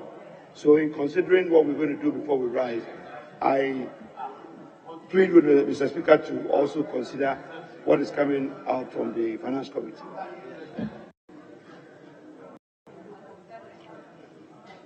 Today, we program to finish the Ghana Shippers Authority Bill, together with the Affirmative Action Gender Equality Bill. Look at where we got to. We haven't achieved much. And so there's still a lot outstanding. But I agree that, as at this time, members are tired. The last proposed amendment we took, I could see that some members gave up because of fatigue. If not, they would have pressed on. And so we cannot continue when our minds are not alert. We could pass laws that could be struck down by the courts. So I agree that we should adjourn and then maybe tomorrow try to do more work. With regard to your request concerning the waivers of taxes, I have the impression that they are not likely to be taken before the 30th, when we adjourn Senate. During the course of the long vacation, if there is a need for a recall, that will be done. And then you can come to consider those issues. But then I believe that the committee will have completed its work on the referral on waivers of taxes. I'm told that you finished a few of them, but not all. Yes. Mr. Speaker, if that's your decision that we should adjourn now until tomorrow, Mr. Speaker, I'll only urge that tomorrow we should start exactly 10 a.m. because the Ghana Shippers Authority Bill left with 5 clauses, and that of the affirmative is left with about 14 clauses. So when we start in time, we could be able to clear those 2 bills tomorrow and then do the debate too. So that Monday, when they conclude on the debate, then we could look at the EPA and other bills. Because today we started around close to 12 noon. So and that we were ready, and the members were not in. So Speaker, we're ready. Direct and we are always available. Either I'm here or my deputies are here. Luckily, the second deputy speaker is always on time. And so if I'm caught up with any other assignment, I call him to commence, and then I'll come to join or take over from him. So call your members, even as of now, just look at your back. Look at your back. And look at your front. Look at your front. I'm not saying you are not there, just count your numbers. That is an issue we have to address. I think that leadership of majority, you have a lot of work to do to try and bring your members. Maybe you are taking too many things for granted. For example, if at the end of the day, there is some decision to be taken concerning the mid-year review that has been submitted, I decide that they will vote against, you are going to lose because you don't have the numbers. If they decide, I said if there is a need,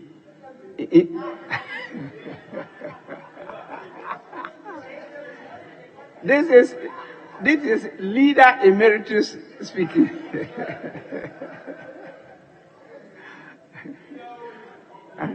He has been in leadership for some time, and he knows that after the need, it can arise at any time. Yes, please. Mr. Speaker, indeed, I just want to amplify your sentiment that we are so committed. Even at 7 p.m., we are so committed, and you are so depleted. Mr. Speaker, we are even moving the amendment. So, Mr. Speaker, this matter is very simple. Tomorrow, they should come. You are always here. Mr. Speaker, by 9 a.m. you are here. So they should come early. We start proceedings. Then we prioritize the business. Our members are committed. But I don't want to say it. Your members are not. We'll help you to finish this. Members. So come early and let's finish. Let's proceed to adjourn the House. The House is accordingly adjourned till tomorrow at 10 in the forenoon. The House is adjourned.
Thank you very, very much. Wow. And thank you, Dana. Thank you, Kid Rock, sometimes referred to as Bob. And thank you, Lee, right from the beginning. Thank you very much. What a talent. What a beautiful, beautiful soul. Thank you. Friends, delegates, and fellow citizens, I stand before you this evening with a message of confidence, strength, and hope. 4 months from now, we will have an incredible victory, and we will begin the 4 greatest years in the history of our country. Together, we will launch a new era of safety, prosperity, and freedom for citizens of every race, religion, color, and creed. The discord and division in our society must be healed. We must heal it quickly. As Americans, we are bound together by a single fate and a shared destiny. We rise together or we fall apart. I am running to be president for all of America, not half of America, because there is no victory in winning for half of America.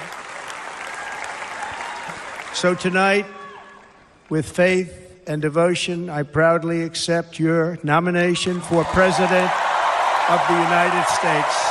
Thank you.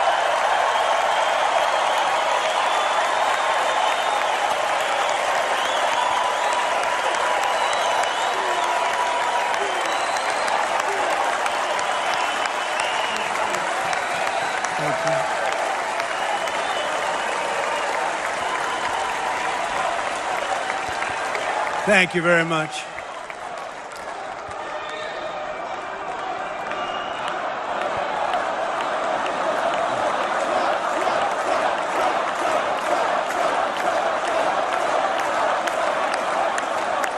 Thank you very much. And we will do it right. We're going to do it right. Let me begin this evening by expressing my gratitude to the American people for your outpouring of love and support following the assassination attempt at my rally on Saturday.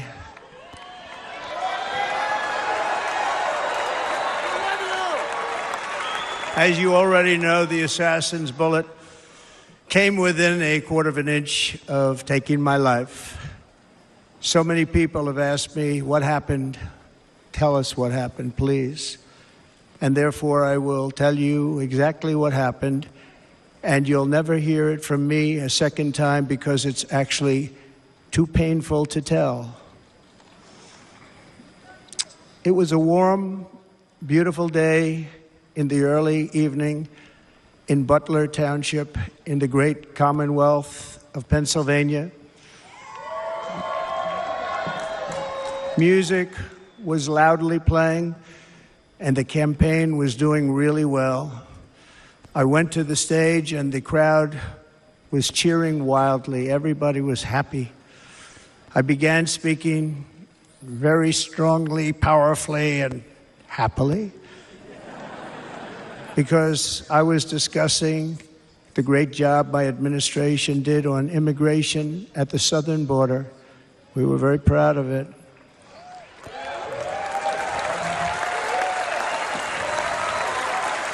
Behind me and to the right was a large screen that was displaying a chart of border crossings under my leadership. The numbers were absolutely amazing. In order to see the chart, I started to, like this, turn to my right and was ready to begin a little bit further turn, which I'm very lucky I didn't do, when I heard a loud whizzing sound and felt something hit me really, really hard on my right ear. I said to myself, wow, what was that? It can only be a bullet. and moved my right hand to my ear, brought it down. My hand was covered with blood, just absolutely blood all over the place. I immediately knew it was very serious, that we were under attack, and in one movement proceeded to drop to the ground. Bullets were continuing to fly as very brave Secret Service agents rushed to the stage, and they really did. They rushed to the stage.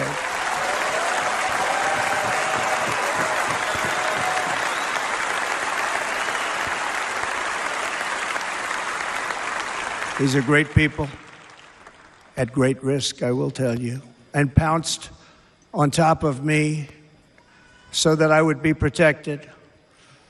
There was blood pouring everywhere, and yet, in a certain way, I felt very safe because I had God on my side.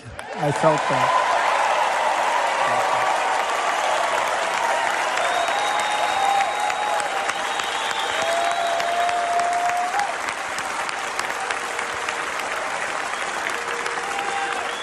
The amazing thing is that prior to the shot, if I had not moved my head at that very last instant, the assassin's bullet would have perfectly hit its mark, and I would not be here tonight. We would not be together.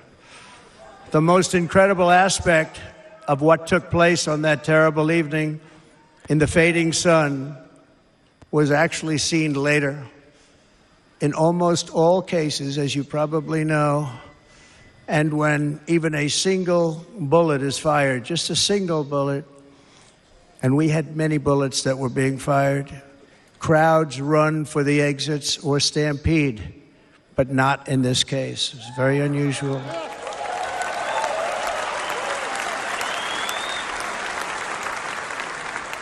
This massive crowd of tens of thousands of people stood by and didn't move an inch. In fact, many of them bravely, but automatically stood up looking for where the sniper would be. They knew immediately it was a sniper, and then began pointing at him. You can see that if you look at the group behind me. That was just a small group compared to what was in front. Nobody ran, and by not stampeding, many lives were saved. But that isn't the reason that they didn't move. The reason is that they knew I was in very serious trouble. They saw it. They saw me go down. They saw the blood and thought, actually most did, that I was dead. They knew it was a shot to the head. They saw the blood. And there's an interesting statistic. The ears are the bloodiest part. If something happens with the ears, they bleed more than any other part of the body. For whatever reason, the doctors told me that. I said, why is there so much blood? He said, it's the ears. They bleed more. So we learned something, but this beautiful crowd, they didn't want to leave me. They knew I was in trouble. They didn't want to leave me. And you can see that love written all over their faces. They're incredible people. They're incredible people. Bullets were flying over us, yet I felt serene. But now the Secret Service agents were putting themselves in peril. They were in very dangerous territory. Bullets were flying right over them, missing them by a very small amount of inches. And then it all stopped. Our Secret Service sniper, from a much greater distance and with only one bullet used, took the assassin's life, took him out.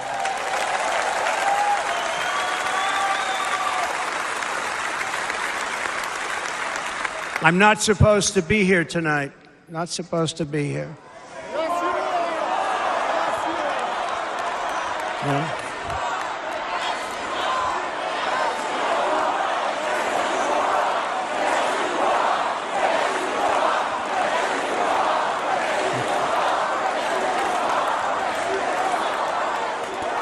Thank you. But I'm not. And I'll tell you, I stand before you in this arena only by the grace of Almighty God.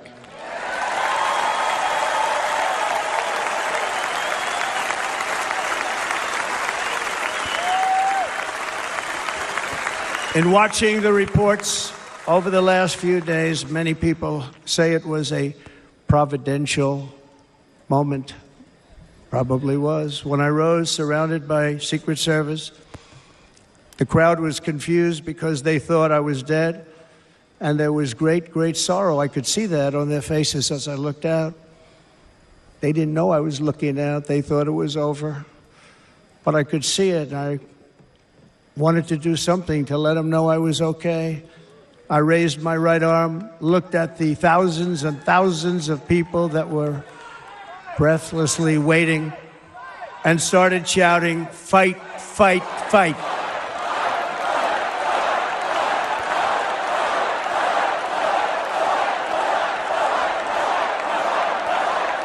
Thank you. Once my clenched fist went up, and it was high into the air. You've all seen that. The crowd realized I was okay and roared with pride for our country like no crowd I have ever heard before. Never heard anything like it. For the rest of my life, I will be grateful for the love shown by that giant audience of patriots that stood bravely on that fateful evening in Pennsylvania. Tragically, the shooter claimed the life of one of our fellow Americans, Corey, comparator, unbelievable person, everybody tells me. Unbelievable. And seriously wounded, two other great warriors, spoke to them today, David Dutch and James Copenhaver, two great people. I also spoke to all three families of these tremendous people. Our love and prayers are with them and always will be. We're never going to forget them. They came for a great rally. They were serious Trumpsters, I want to tell you. They were serious Trumpsters and still are. But Corey, unfortunately, we have to use the past tense. He was incredible. He was a highly respected former fire chief, respected by everybody. Was accompanied by his wife, Helen, incredible woman. I spoke to her today, devastated, and two precious daughters. He lost his life selflessly acting as a human shield to protect them from flying bullets. He went right over the top of them and was hit. What a fine man he was.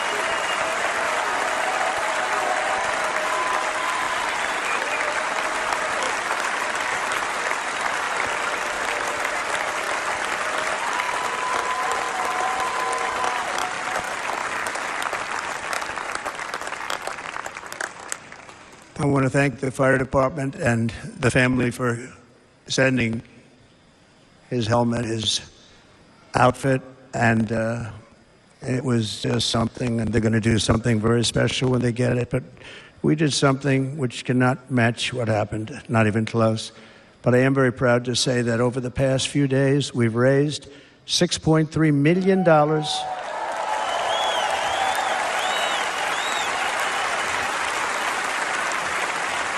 for the families of David, James, and Corey, including from a friend of mine just called up. He sent me a check right here. I just got it. $1 million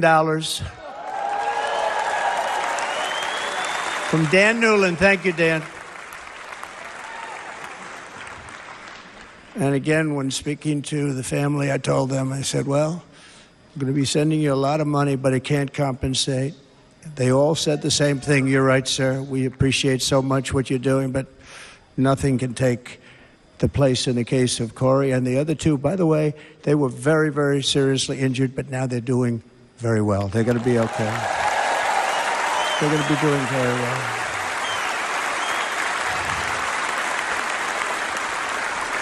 They're warriors. So now I ask that we observe a moment of silence in honor of our friend Corey.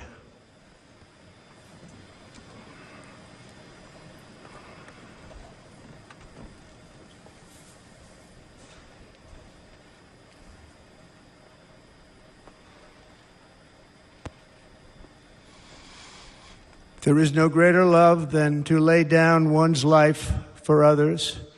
This is the spirit that forged America in her darkest hours, and this is the love that will lead America back to the summit of human achievement and greatness. This is what we need. Despite such a heinous attack, we unite this evening more determined than ever. I am more determined than ever, and so are you. So is everybody in this room.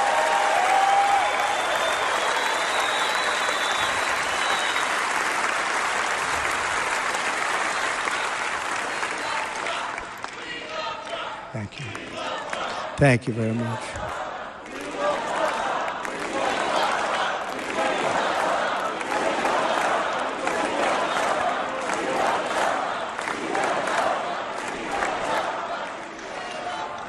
Our resolve is unbroken and our purpose is unchanged to deliver a government that serves the American people better than ever before. Nothing will stop me in this mission because our vision is righteous and our cause is pure. No matter what obstacle comes our way, we will not break, we will not bend, we will not back down, and I will never stop fighting for you, your family, and our magnificent country. Never.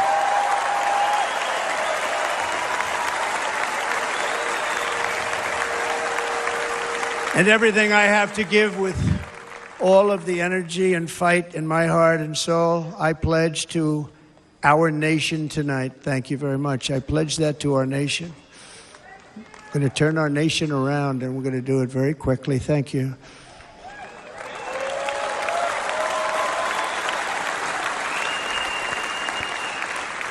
This election should be about the issues facing our country and how to make America successful, safe, free, and great again.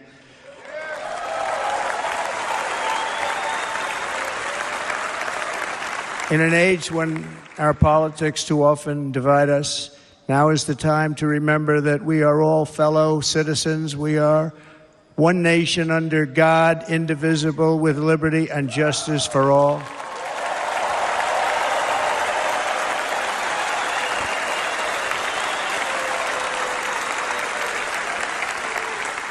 And we must not criminalize dissent or demonize political disagreement, which is what's been happening in our country lately at a level that nobody has ever seen before. In that spirit, the Democrat Party should immediately stop weaponizing the justice system and labeling their political opponent as an enemy of democracy. Especially since that is not true. In fact, I am the one saving democracy for the people of our country.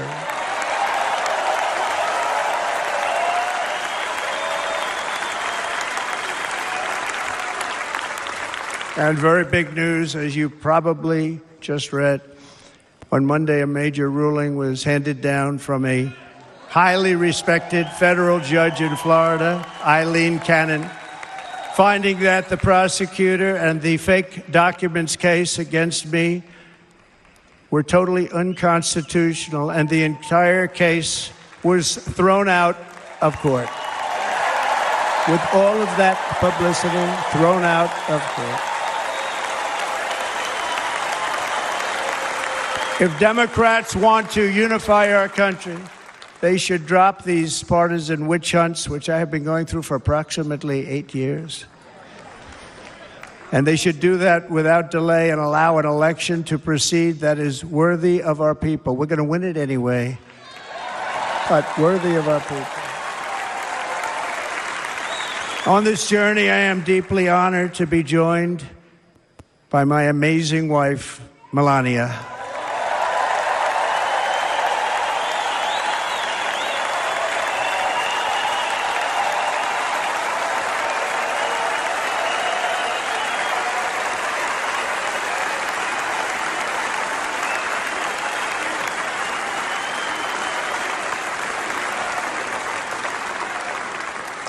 And Melania, thank you very much. You also did something really beautiful, a letter to America calling for national unity, and it really took the Republican Party by surprise. I will tell you, it was beautiful. In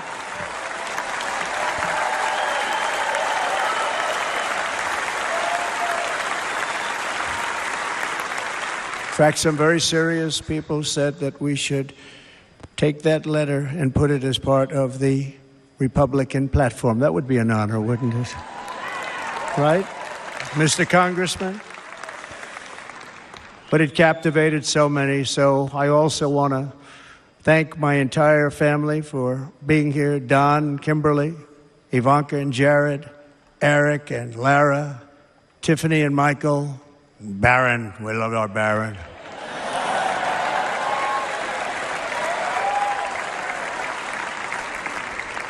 And of course, my 10 wonderful grandchildren. You saw a few of them up there on my lap before.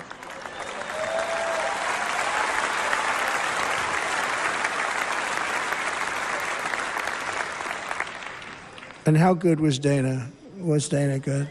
I mean, was he good? He was on probably the only vacation he's had in about, maybe ever, because he works, but about 10 years with his wife, very far away. I won't tell you where, but very, very far away, beautiful place.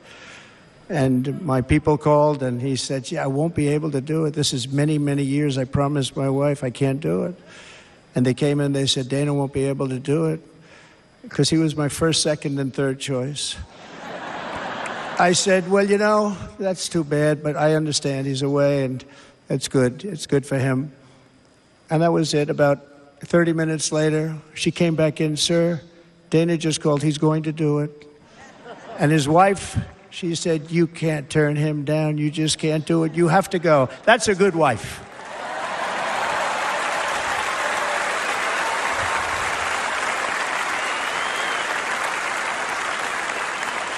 So he got on a plane, he got here a little while ago, now he's going to get on the plane in a little while and he's going to go back home to his wife. But they're great, and I just want to thank her and him and their whole family, because that's not easy. And Kid Rock, same thing. Called, he said, I want to be a part of it.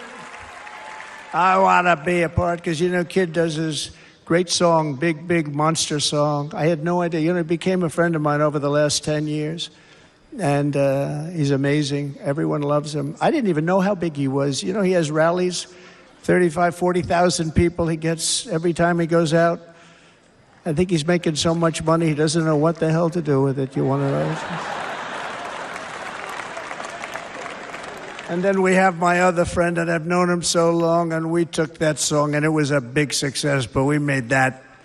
I saw a chart of great songs to America. That was #1 on the chart recently, #1. So that's Lee Greenwood, a very special, beautiful person. He's a beautiful man. But they all wanted to be here. They called. And how about the Hulkster? How good was he? Is he up? Where is he? Boy, oh boy.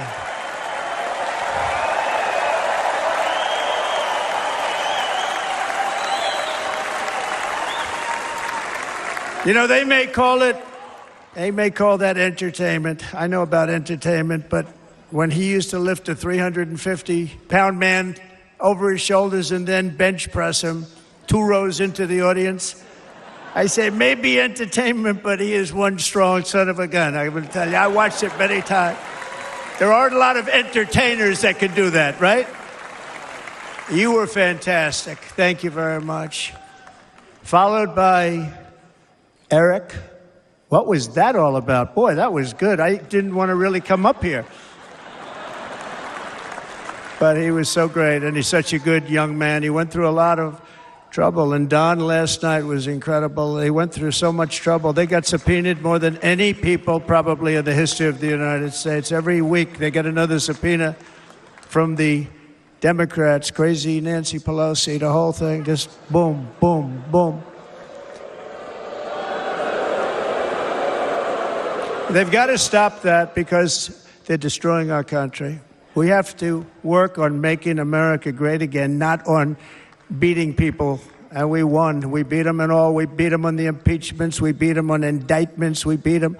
But the time that you have to spend, if they would devote that genius to helping our country, we'd have a much stronger and better country.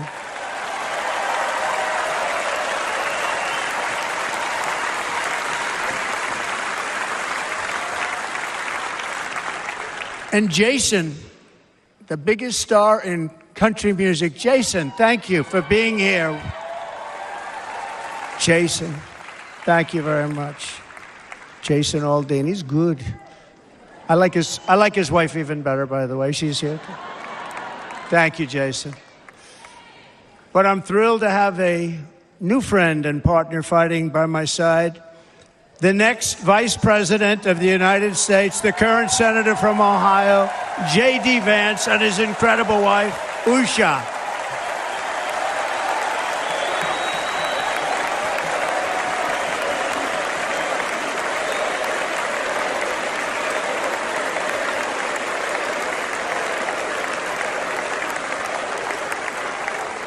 He's going to be a great Vice President. He's going to be great. He'll be with this country and with this movement, greatest movement in the history of our country, Make America Great Again.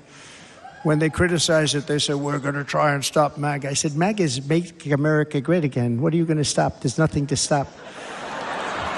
Then they say, oh, that's right. It's very tough to fight it. And all of the people that did try and fight it have failed. But he's going to be with us for a long time, and it was an honor to select him. Great, great student at Yale. His wife was a great student at Yale. They met at Yale. These are two smart people. So, J.D., you're going to be doing this for a long time. Enjoy the ride.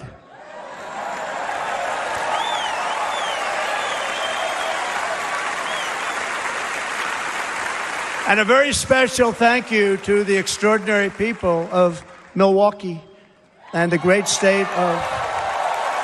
Oh, there they are. There they are. You are so easy to spot. And Green Bay's going to have a good team this year, right? They're going to have a good team. They're going to have a good team. Most of the audience doesn't like it, but it's true. You're going to have a very good team this year. And by the way, Wisconsin, we are spending over $250 million here, creating jobs and other economic development all over the place. So I hope you will remember this in November and give us your vote. I am trying to buy your vote. I'll be honest about that.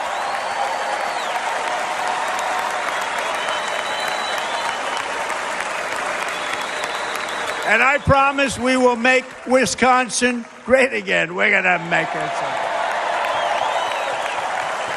Thank you, Mr. Governor. Thank you very much. Thank you. I'm here tonight to lay out a vision for the whole nation. To every citizen, whether you're a young or old man or woman, Democrat, Republican, or independent, black or white, Asian or Hispanic, I extend to you a hand of loyalty and of friendship. Together we will lead America to new heights of greatness like the world has never seen before. We were right there in the first term. We got hit with COVID. We did a great job. Nobody knew what it was, but nobody's ever seen an economy pre-COVID. And then we handed over a stock market that was substantially higher than just prior to COVID. Coming in, did a great job. Never got credit for that. We got credit for the war and defeating ISIS and so many things, the great economy, the biggest tax cuts ever, the biggest regulation cuts ever, the creation of Space Force, the rebuilding of our military. We did so much. We did so much. Right to try. Right to try is a big deal. We got right to try. They were trying to get that for 52 years. Somebody's terminally ill, and hopefully there's nobody in this audience, but it does happen a lot. They're terminally ill and they can't use our new space-age drugs and other things that we are way ahead. We have the greatest doctors in the world, the greatest laboratories in the world, and you can't do it. They've been trying to get that approved for 52 years. Wasn't that easy? The insurance companies didn't want to do it. They didn't want the risk. The labs didn't want to do it because if it didn't work, people are pretty far down the line toward death. They didn't want to do it. The doctors didn't want to have it on their records, so I got everybody into an office. 52 years they tried. Sounds simple, but it's not. And I got them to agree that somebody that needs it will, instead of going to Asia or Europe or someplace, or if you have no money, going home and dying, just die.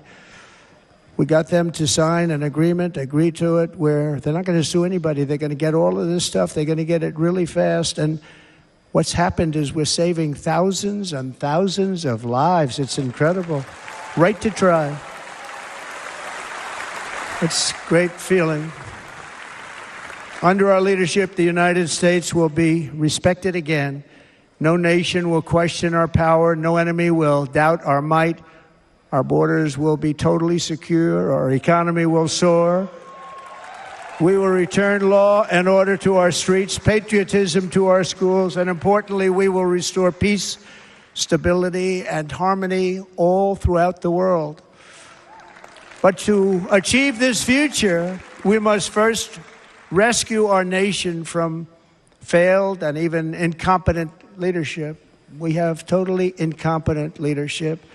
This will be the most important election in the history of our country. Under the current administration, we are indeed a nation in decline. We have an inflation crisis that is making life unaffordable, ravaging the incomes of working and low-income families, and crushing, just simply crushing our people like never before. They've never